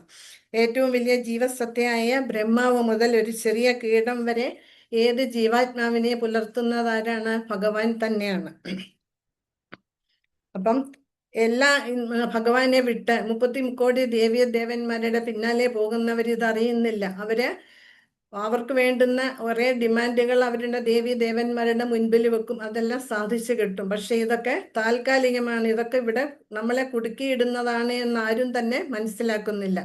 നമുക്ക് ഈ ജനന മരണമാകുന്ന ചക്രത്തിൽ നിന്ന് മോചനം നേടണമെങ്കിൽ നമ്മൾ ആരുടെ അടുത്ത് വരണം? ശ്രീകൃഷ്ണ ഭഗവാന്റെ അടുത്ത് വന്നെങ്കിൽ മാത്രമേ അത് സാധിക്കുള്ളൂ. ഭഗവാൻ അല്ലാണ്ട് വേറെ ഒരു ദേവനും നമ്മളെ ഈ ജനന മരണമാകുന്ന ചക്രത്തിൽ നിന്ന് പുറത്തു കടക്കാൻ സാധിക്കില്ല. അതാണ് ശ്രീകൃഷ്ണ ഭഗവാന്റെ മഹത്വം എന്ന് പറയുന്നത്. എല്ലാം ഭഗവാനിൽ നിന്നാണ് വരുന്നത്. ഈശ്വര പരമകൃഷ്ണ സച്ചിദാനന്ദ വിഗ്രഹ അനാദിരാദിർ ഗോവിന്ദ സർവകാരണ കാരണം. ആ സർവകാരണ കാരണം ഗോലോകനാഥനായ ശ്രീകൃഷ്ണ ഭഗവാനെയാണ്. ആ ശ്രീകൃഷ്ണ ഭഗവാനെയാണ് നമ്മൾ ആരാധിക്കേണ്ടതും ആ ഭഗവാനാണ് നമ്മൾ സേവനം ചെയ്യേണ്ടതും. എങ്കിൽ മാത്രമേ ഈ ജന്മ മൃത്യു ജരാവ്യാധി ദുഃഖദോഷാനുദർശനം എന്ന് പറയുന്ന ചക്രത്തിൽ നിന്ന് മോചനം കിട്ടാൻ നമുക്ക് സാധിക്കുള്ളൂ. അത് മറ്റു ബ്രഹ്മാവോ ശിവനോ ഇവരാരും വിചാരിച്ചാൽ നമ്മളുടെ ആഗ്രഹങ്ങൾ പൂർത്തീകരിക്കും. ശിവനെ ആരാധിച്ചു കഴിഞ്ഞാൽ നമുക്കെല്ലാം ഐശ്വര്യം കിട്ടും. പക്ഷെ ഐശ്വര്യങ്ങളൊക്കെ താൽക്കാലികമാണ്. ശിവൻ ക്ഷിപ്രപ്രസാദിയുമാണ്, ക്ഷിപ്രകോപിയുമാണ്. ആ വരം തന്നു അതുപോലെ തിരിച്ചെടുക്കുകയും ചെയ്യും. പക്ഷെ ഭഗവാനാണെങ്കിലോ, ഭഗവാൻ ഒരിക്കൽ പ്രസാദിച്ചു കഴിഞ്ഞാൽ പിന്നീട് ഒരിക്കലും അത് തിരിച്ചെടുക്കില്ല. അത് തന്നെയുമല്ല, നമ്മളുടെ ഏതവസ്ഥയിൽ ഭഗവാൻ നമ്മളോടൊപ്പം ഉണ്ടാവുകയും ചെയ്യും. നമ്മളെ ഏത് പ്രതിസന്ധിയിൽ നിന്നും കരകയറ്റാൻ ഭഗവാൻ നമ്മളെ സഹായിക്കുകയും ചെയ്യും. അതാണ് ശ്രീകൃഷ്ണ ഭഗവാന്റെ മഹത്വം എന്ന് പറയുന്നത്. സൂര്യന് പോലും തേജസ് കൊടുക്കുന്നത് ആരാണ്? ഭഗവാൻ തന്നെയാണ്. ഭഗവാന്റെ അംശം കൊണ്ടാണ് ഈ സൃഷ്ടി നിലനിന്നു പോരുന്നത്. അങ്ങനെയുള്ള ഭഗവാനെ ആരാധിക്കുകയാണ് നമ്മളെ ജീവാത്മാക്കള്. നമ്മളൊക്കെ ബദ്ധാത്മാക്കളാണ്. അപ്പം നമ്മൾ അതാണ് ചെയ്യേണ്ടത്. ഭഗവാനെ ഭക്തിപൂർവ്വം സേവനം ചെയ്യുകയും ഭഗവാന്റെ തിരുനാമം ജപിച്ചും നമ്മളുടെ ആ ഉള്ള സമയം, ഇനി അവശേഷിച്ചിരിക്കുന്ന സമയം നമ്മൾ കഴിച്ചു കൂട്ടുകയാണെങ്കിൽ ഈ ജന്മം കൊണ്ട് തന്നെ നമുക്ക് പുനർജന്മമില്ലാത്ത, ഒരു തിരിച്ചുവരവില്ലാത്ത ലോകത്തിലേക്ക് പോകാന് നമുക്ക് സാധിക്കും. അതായത് ശ്രീല പ്രഭുപാദര് എപ്പോഴും ഒരു കഥ, മിക്കപ്പോഴും ഒരു കഥ പറയാറുണ്ട്. അതായത് ഒരു ധനവാനുണ്ട്, അദ്ദേഹത്തിന് ഒരു ഭൃത്യനുണ്ട് എല്ലാം ചെയ്തു കൊടുക്കാനായിട്ട്. ഒരിക്കൽ ആ ഭൃത്യനെ പുറത്തുപോയി ഇട്ട് മടങ്ങുന്ന വഴിക്ക് ഒരു യോഗിയെ പരിചയപ്പെട്ടു. അയാൾ ധാരാളം യോഗസിദ്ധിയുള്ള ആളാണ്. ആ ഭൃത്യൻ അദ്ദേഹവുമായിട്ട് സംസാരിച്ചു, അദ്ദേഹത്തിന്റെ യോഗസിദ്ധികളെ കുറിച്ചൊക്കെ മനസ്സിലാക്കി. അദ്ദേഹം ആ ഭൃത്യൻ എന്ത് ചെയ്തു, വീട്ടിൽ വന്നിട്ട് തന്റെ യജമാനോട് പറഞ്ഞു, ഞാൻ ഇന്നൊരു വലിയ യോഗിയെ പരിചയപ്പെട്ടു, അദ്ദേഹത്തിന് ധാരാളം യോഗസിദ്ധികളുണ്ട്. ഇത് കേട്ടപ്പോൾ ഇദ്ദേഹത്തിന് വളരെ അത്ഭുതം. എന്നാൽ അദ്ദേഹത്തെ ഒന്ന് പരിചയപ്പെടണമല്ലോ, അദ്ദേഹത്തിന്റെ സിദ്ധികളൊന്ന് കണ്ടറിയണം.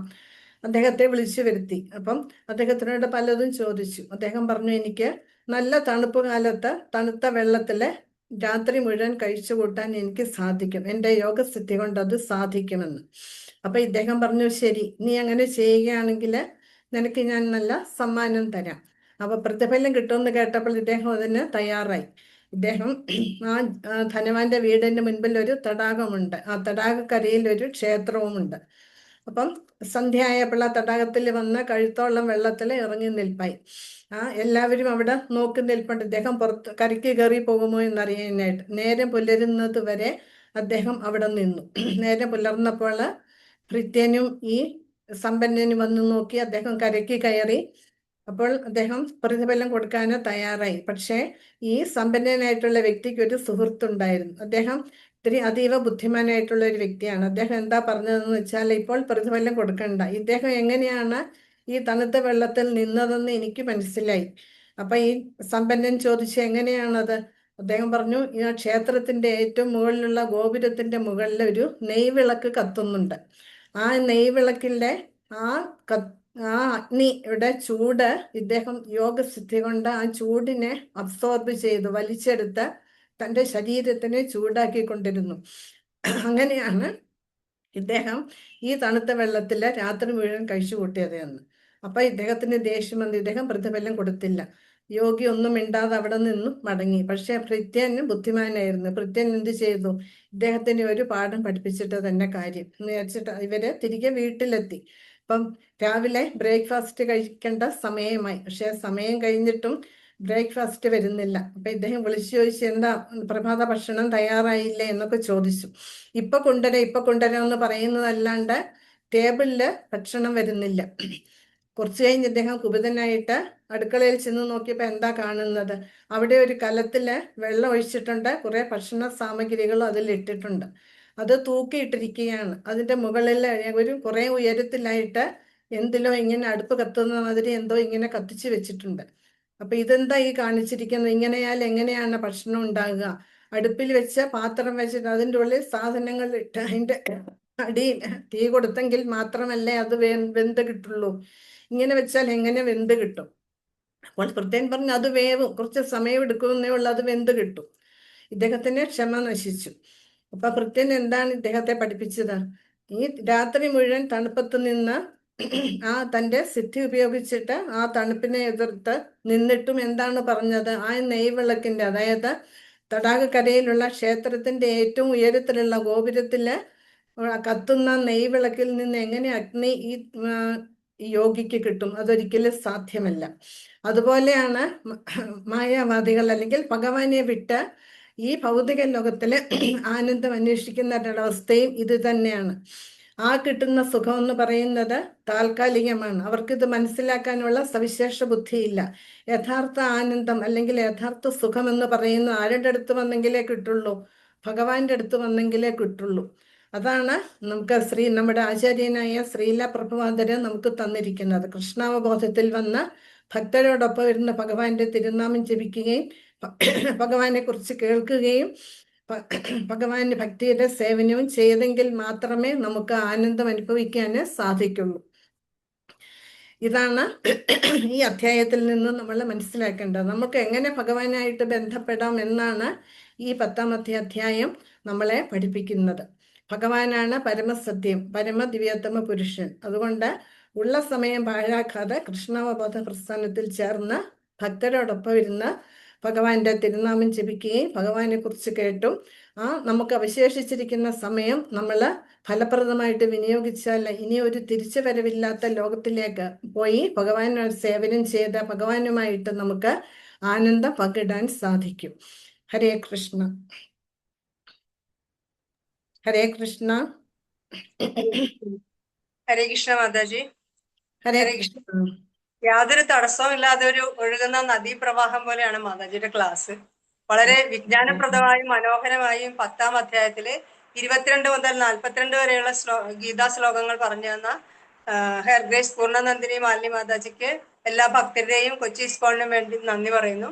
അതോടൊപ്പം ആർക്കെങ്കിലും എന്തെങ്കിലും സംശയങ്ങൾ ഉണ്ടെങ്കിൽ ചോദിക്കാം, അല്ലെങ്കിൽ എന്തെങ്കിലും കമന്റ്സ് ഉണ്ടെങ്കിൽ പറയാം. ഹരേ കൃഷ്ണ.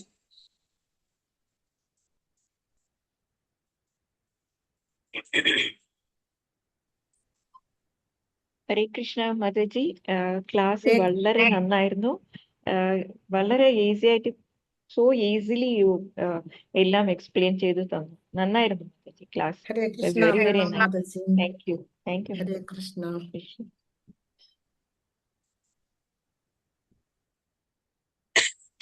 പ്രണാമം മാതാജി. ഹരേ കൃഷ്ണ. ഹരേ കൃഷ്ണ. ഹരേ ഹരേ കൃഷ്ണ. കൃഷ്ണ. കേൾക്കുന്നുണ്ടോ മാതാജി? കേൾക്കുന്നുണ്ട്. ഭവാനി മാതാജി കേൾക്കുന്നുണ്ടോ മാതാജി? ഉവ്വ കേൾക്കുന്നുണ്ട്.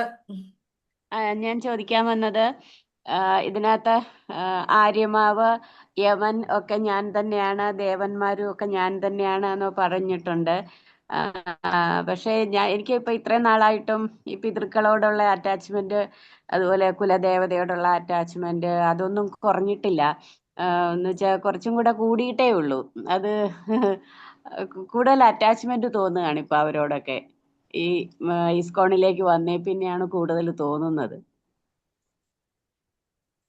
ഇസ്കോണിലേക്ക് വരുമ്പോൾ അവരോടുള്ള അറ്റാച്ച്മെന്റ് കുറയുകയാണ് ചെയ്യേണ്ടത്. കാരണം ഇസ്കോണിൽ വന്നിട്ട് ഭക്തരോടൊപ്പം ഇടപഴകുമ്പോൾ നമുക്ക് ഭഗവാന്റെ മഹത്വം മനസ്സിലാക്കാൻ സാധിക്കും.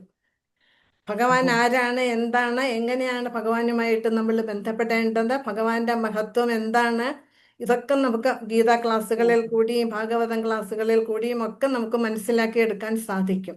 അതുപോലെ തന്നെ ദേവീദേവന്മാരുടെ പിന്നാലെ പോയി കഴിഞ്ഞാൽ നമ്മൾ വീണ്ടും ഈ ഭൗതിക ലോകത്തിലേക്ക് വന്ന ക്ലേശങ്ങൾ, പലതരത്തിലുള്ള ക്ലേശങ്ങൾ ഇപ്പോഴും അനുഭവിക്കുന്നു.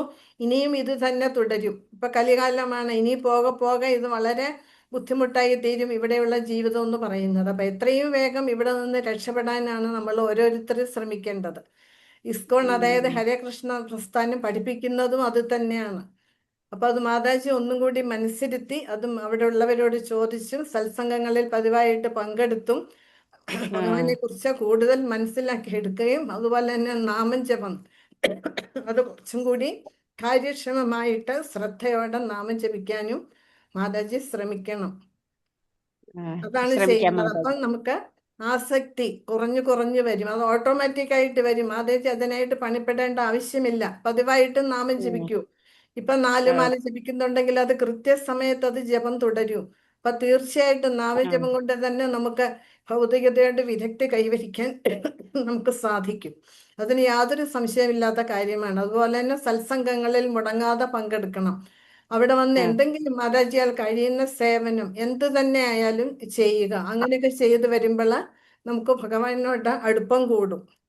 അപ്പൊ ഭഗവാനെ കുറിച്ച് മനസ്സിലാക്കി എടുക്കാനും നമുക്ക് സാധിക്കും. ഓക്കെ മാതാജി. ഞാൻ ഈ ജഗത് സാക്ഷിദാസ് പ്രഭുവിന്റെ പ്രഭാഷണമൊക്കെ കേൾക്കുമ്പോൾ അതിനകത്തൂടെ നമുക്കിങ്ങനെ ഈ ദേവന്മാരെ പറ്റിയൊക്കെ കൂടുതൽ നല്ല പിക്ചർ കിട്ടുന്നു.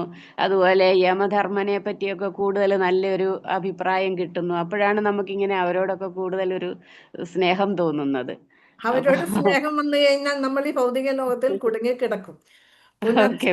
ചർമ്മണം എന്ന് പറയുന്ന പോലെ ജനിച്ചും മരിച്ചും ഇവിടെ കൂടാം.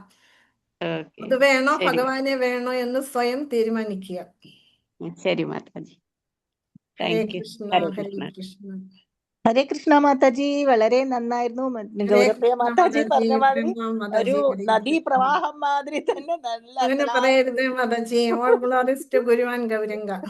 പറഞ്ഞ മാതിരി തന്നെ അതുപോലെ തന്നെ നദീപ്രവാഹം പോലെ തന്നെ നന്നായിട്ട് ഒഴുകി പറയേണ്ട ആവശ്യമില്ല. എന്നാലും മാതാജിയുടെ ക്ലാസ്, പക്ഷെ എന്നാലും പറയാണ് നന്നായിരുന്നു ഇല്ല മാതാജി. മാതാജി, ഇല്ല, ഒരിക്കലും അങ്ങനെ പറയില്ല. ഹരേ കൃഷ്ണ. കൃഷ്ണ ഓക്കെ ബലരാമിന്റെ അനുഗ്രഹം, ഗുരുമായ ദാസിന്റെ അനുഗ്രഹം. ഹരേ കൃഷ്ണ മാതാജി. ഹരേ ഹരി കൃഷ്ണ. ഹരി ബോൽ. ഹരേ കൃഷ്ണ. ദണ്ഡവത് പ്രണാം മാതാജി. ഹരേ കൃഷ്ണ. ഞാൻ മുമ്പേ നല്ല പറഞ്ഞു ക്ലാസ്സായിരുന്നു മാതാജി. എല്ലാ മാതാജി. ദിവസവും ഇതുപോലെ ഞങ്ങൾ കേട്ടോണ്ടിരുന്നതല്ലേ, അതുകൊണ്ട് പ്രത്യേകിച്ച് പറയേണ്ട ആവശ്യമില്ല. എന്നാലും വളരെ സന്തോഷമായി കുറെ നാളുകൊണ്ട് മാതാജിയുടെ ക്ലാസ് കേട്ടപ്പോ. മാതാജിക്ക് സുഖമില്ലാന്ന് തോന്നണം, ചുമ എന്തോ ഇല്ല ഉണ്ടല്ലേ? എനിക്ക് ആസ്മ എന്തോ ഒരു ഉണ്ട്, ബുദ്ധിമുട്ടുണ്ടെന്നുള്ളത് അസ്വസ്ഥതയുണ്ട്. മനസ്സിലാകുന്നുണ്ട്. Thank you Mataji. ഹരേ കൃഷ്ണ. ഹരേ കുറെ കൃഷ്ണ. നാളായി. ഹരേ കൃഷ്ണ.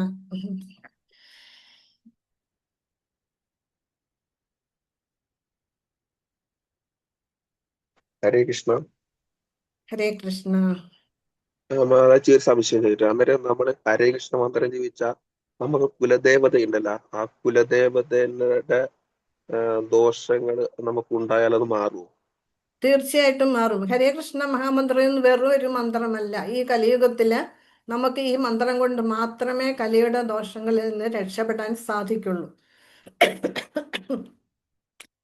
അതൊക്കെ നമ്മളുടെ വിശ്വാസമാണ്. കുലദേവതയെ ആരാധിച്ചില്ലെങ്കിൽ നമുക്ക് ആ ദോഷം വരും, ഈ ദോഷം വരും. കുലദേവതയെ ആരാധിക്കേണ്ടെന്നല്ല, പോയി ദർശനം എടുത്തോളൂ. പക്ഷേ അതിലും ഉപരി നാമജപത്തിന് പ്രാധാന്യം കൊടുത്ത് നാമം ജപിച്ച് വരുമ്പോൾ ഉടനടി അതിന് ഫലം കിട്ടില്ല. നമ്മൾ കൃത്യമായിട്ട് നാമജപം ഹരേ കൃഷ്ണ മഹാമന്ത്രം ജപിക്കുകയാണെങ്കിൽ നമുക്ക് തീർച്ചയായിട്ടും അതിനനുസരിച്ചിട്ട് നമുക്ക് പുരോഗതി ഉണ്ടാവും.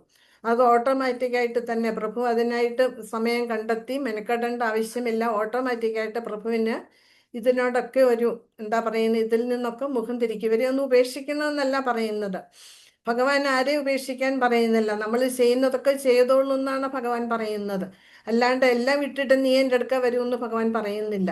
നമ്മൾ ചെയ്തുകൊണ്ട് തന്നെ ഭഗവാനിൽ നമ്മുടെ മനസ്സിനെയും ബുദ്ധിയെയും അർപ്പിച്ചിട്ട് ഭഗവാന് കൂടുതൽ പ്രാധാന്യം കൊടുത്തുകൊണ്ട് നമ്മളുടെ ദൈനംദിന കർമ്മങ്ങളൊക്കെ നമുക്ക് അനുഷ്ഠിക്കാനും സാധിക്കും. അതോടൊപ്പം കുലദേവതയെ ആരാധിക്കുകയോ, അത് കുറച്ച് കഴിയുമ്പോൾ പ്രഭുവിന് അതിൽ നിന്നൊക്കെ മനസ്സ് വിടും, അത് ഉറപ്പാണത്. അതുകൊണ്ടാണ് ഹരേ കൃഷ്ണ പ്രസ്ഥാനം എന്ന് പറയുന്നത് നിങ്ങളൊക്കെ വിചാരിക്കുന്ന പോലെ വെറും ഒരു പ്രസ്ഥാനമല്ല ഇത്. ഇത് ഭഗവാൻ തന്നെ തുടങ്ങി വെച്ചതാണ്. അപ്പൊ അതിൻ്റെതായിട്ടുള്ള മഹത്വമുണ്ട് ഹരേ കൃഷ്ണ പ്രസ്ഥാനത്തിന്. അതുകൊണ്ടാണ് ഹരേ കൃഷ്ണ പ്രസ്ഥാനത്തിൽ ഭാഗഭാക്കാകാൻ പറയുന്നത്. അതിൽ വന്ന് ഭക്തരോടൊപ്പം ഇരുന്ന് നാമം ജപിക്കുകയും ഭഗവാനെ സേവനം ചെയ്യുകയും ഒക്കെ ചെയ്യുമ്പോൾ, ഭഗവാനെ കുറിച്ച് കേൾക്കുകയും ഒക്കെ ചെയ്യുമ്പോൾ നമ്മളുടെ മനസ്സ് മാറും. ഭഗവാനിലേക്ക് നമ്മൾ തനിയെ വരും, ആരും പറയേണ്ട ആവശ്യമില്ല. അപ്പോൾ കൂടുതൽ ഭഗവാനെ കുറിച്ച് അറിയാനും പിന്നെ എടുത്തു പറയാൻ ഭൗതികമായിട്ടുള്ള ഐശ്വര്യങ്ങളും ഉണ്ടാകും. അതും ഭഗവാൻ തരും നമുക്ക്. നമ്മളുടെ ബുദ്ധിമുട്ടുകൾ മാറും. പക്ഷെ ഭഗവാനെ മറക്കരുത് എന്ന് മാത്രം. എല്ലാം മാറിക്കിട്ടി, അതുകൊണ്ട് ഇനി ഞാൻ നാളെ മുതൽ വരുന്നില്ല എന്ന് പറഞ്ഞാൽ പിന്നെയും തഥൈവയാണ്. അതുകൊണ്ട് ഹരേകൃഷ്ണ പ്രസ്ഥാനത്തിൽ ചേരുക, സത്സംഗങ്ങളിൽ പങ്കെടുക്കുക. അതിനോടൊപ്പം പ്രഭുവിൻ്റെ എല്ലാ ബുദ്ധിമുട്ടുകളും മാറുകയും ചെയ്യും. ഭഗവാനെ സേവനം ചെയ്ത് മുന്നോട്ട് പോവുകയും വേണം. ഹരേ കൃഷ്ണ. നല്ല ക്ലാസ് ആയിരുന്നു. ഹരേ കൃഷ്ണ. Thank you Mataji. ഹരേ കൃഷ്ണ. ഹരേ കൃഷ്ണ.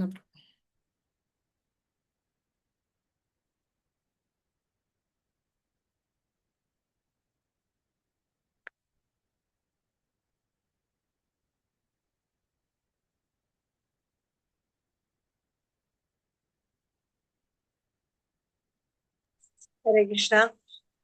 ഹരേ ഇനി കൃഷ്ണ. ആർക്കെങ്കിലും സംശയമൊന്നും ഇല്ലെങ്കിൽ നമുക്ക് വൈൻഡപ്പ് നമുക്ക് ചെയ്യാം. വൈൻഡപ്പ് ചെയ്യണമെങ്കിലും ഒത്തിരി കാര്യം. മാതാജിയുടെ ക്ലാസ് ഈ പറഞ്ഞ പോലെ ഞാൻ മാതാജിയുടെ ക്ലാസ് ഭാഗവതം ക്ലാസ് കേട്ടോണ്ടിരുന്നതാണ്. അപ്പോഴും എനിക്കിങ്ങനെ മാതാജിയുടെ ഒരു ഫ്ലോ ഉണ്ടല്ലോ, അത് ഭഗവാന്റെ ഗുരുവിന്റെ കൃപ. എന്തായാലും അത് പറയാതിരിക്കാൻ നിവർത്തില്ല. മാതാജി ഇപ്പൊ മാതാജിക്ക് എന്തോ ഒരു നമുക്കൊരു എനിക്ക് ശബ്ദം കണ്ണു കിട്ടുന്ന പോലെ ഇത്തിരി ചുമയുണ്ടായിരുന്നെന്ന് മാത്രമേ ഉള്ളൂ. എന്നാലും പക്ഷെ മാതാജി ഒരു വാക്കും റിപ്പീറ്റ് ചെയ്യില്ല. അതിങ്ങനെ പോയിക്കൊണ്ടിരിക്കും. ഇടയ്ക്ക് ചുമ വന്നു എന്ന് മാത്രമേ ഉള്ളൂ. പക്ഷെ ഭാഗവതം ക്ലാസ് ഒക്കെ നേരത്തെ കേട്ടിട്ടുള്ളവർക്കറിയാം, ഒരു സ്റ്റോപ്പും ഇല്ല, അതിങ്ങനെ ഒഴുകിക്കൊണ്ടിരിക്കും. അത് മാതാജിയുടെ ക്ലാസ്സിന്റെ ഒരു പ്രത്യേകതയാണ്. അത് കേൾക്കാൻ പറ്റിയത് ഞങ്ങൾക്കും ഭാഗ്യം. ഹരേകൃഷ്ണ മാതാജി. അപ്പൊ ഇനി ആർക്കും സംശയങ്ങളും കമന്റ്സും ഒന്നും ഇല്ലെങ്കിൽ നമുക്ക് അടുത്തതിലേക്ക് കടക്കാം. ഹരേകൃഷ്ണ. ഹരേകൃഷ്ണ മാതാജി. മാതാജി ഹരേകൃഷ്ണ. പ്രണാം പ്രഭു. പ്രണാം. ഹരേ കൃഷ്ണ. മാതാജി ഒരു ചെറിയൊരു അനൗൺസ്മെന്റ് ഉണ്ട്. ശരി.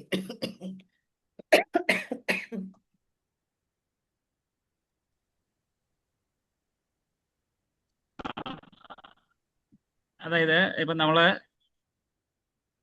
എല്ലാ സെഷനിലും ഗീതാമാഹാത്മ്യത്തെക്കുറിച്ചും ഹരിനാമ മാഹാത്മ്യത്തെക്കുറിച്ചും പറയുന്നുണ്ട്. അപ്പം ഈ സെഷനിൽ കൂടി നമ്മൾ ഗീതയെക്കുറിച്ച് അറിയുന്നുണ്ട്. ഓക്കെ, ഗീത പഠിക്കേണ്ട ആവശ്യം, ഗീത പഠിച്ചുകൊണ്ടിരിക്കുകയാണ്. അപ്പൊ അതേപോലെ പ്രധാനപ്പെട്ട കാര്യമാണ് ഹരിനാമ ജപവും. അപ്പൊ ഇവിടെ ഉള്ള സ്റ്റുഡൻസില് ആരൊക്കെയാണോ ഒരു മാലയെങ്കിലും ജപിക്കുന്നത് അവര് ജസ്റ്റ് അവര് അങ്ങനെ ആരെങ്കിലും ഉണ്ടെന്നുണ്ടെങ്കിൽ അത് എല്ലാവരും ചെയ്യണം എന്നാണ് നമ്മൾ ആദ്യം മുതൽ റിക്വസ്റ്റ് ചെയ്യുന്നത്. അപ്പം അങ്ങനെ ചെയ്യുന്ന ആൾക്കാർക്ക് ഈ കോഴ്സിന്റെ അവസാനം ഒരു സർട്ടിഫിക്കറ്റ് കൊടുക്കുന്നുണ്ടായിരിക്കും, ശ്രദ്ധാവാൻ എന്ന് പറഞ്ഞിട്ട്. ഓക്കെ, ജപിക്കുന്ന ആൾക്കാർക്ക് ഒരു മാലയെങ്കിലും ജപിക്കുക റെഗുലറായിട്ട്. അപ്പം അങ്ങനെയുള്ള ആൾക്കാർ ദയവായി എന്നെ ഒന്ന് കോണ്ടാക്ട് ചെയ്യുക. അവരുടെ പേരും ഇന്ന് അഥവാ ചെയ്യാൻ തുടങ്ങിയിട്ടില്ലെന്നുണ്ടെങ്കിൽ ഇന്ന് മുതലെങ്കിലും ചെയ്യാൻ തുടങ്ങുക, എന്നിട്ട് പേര് തരിക. ഇന്ന് ഒരു മാല ജപിക്കുക, എന്നിട്ട് പേര് തരിക. നാളെയും അതിനുശേഷം ബാക്കിയുള്ള ഓരോ ദിവസവും ഓരോ മാല വെച്ച് ജപിക്കുക. ഇന്ന് തുടങ്ങിയാലും നിങ്ങൾക്ക് പേര് തരാം. കോഴ്സിന്റെ അവസാനം ശ്രദ്ധാവാൻ സർട്ടിഫിക്കറ്റ് അങ്ങനെയുള്ള ആൾക്കാർക്ക് നൽകുന്നതായിരിക്കും.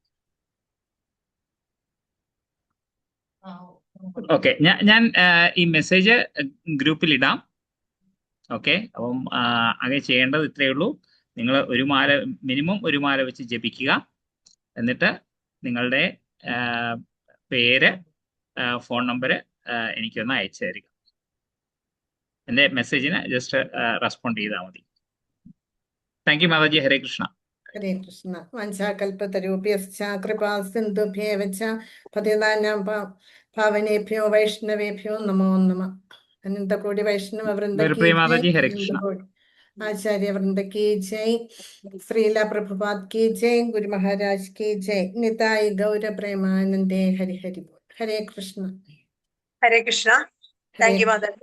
ഹരേ അപ്പോ ഇന്ന് നമുക്ക് ഗീതാ മഹാത്മ്യം പറഞ്ഞു തന്ന പ്രേമമഴി വിരുദ്ധേശ്വരദാസ് പ്രഭുവിനും ഹിസ് ഗ്രേസ് അനന്ത ശ്രീകൃഷ്ണദാസ് പ്രഭുവിനും ഹരിനാമം പറഞ്ഞു തന്ന, അതേപോലെ ഹെർ ഗ്രേസ് പൂർണ്ണനന്ദിനി മാലിനി മാതാജി, ദേവിദാസി മാതാജിക്കും ഇസ്കോൺ കൊച്ചിയുടെ പേരിലും ഇവിടെ ഇന്ന് സത്സംഗത്തിലെത്തിയ എല്ലാ ഭക്തരുടെ പേരിലും ഒന്നുകൂടി കൃതജ്ഞത അർപ്പിക്കുന്നു.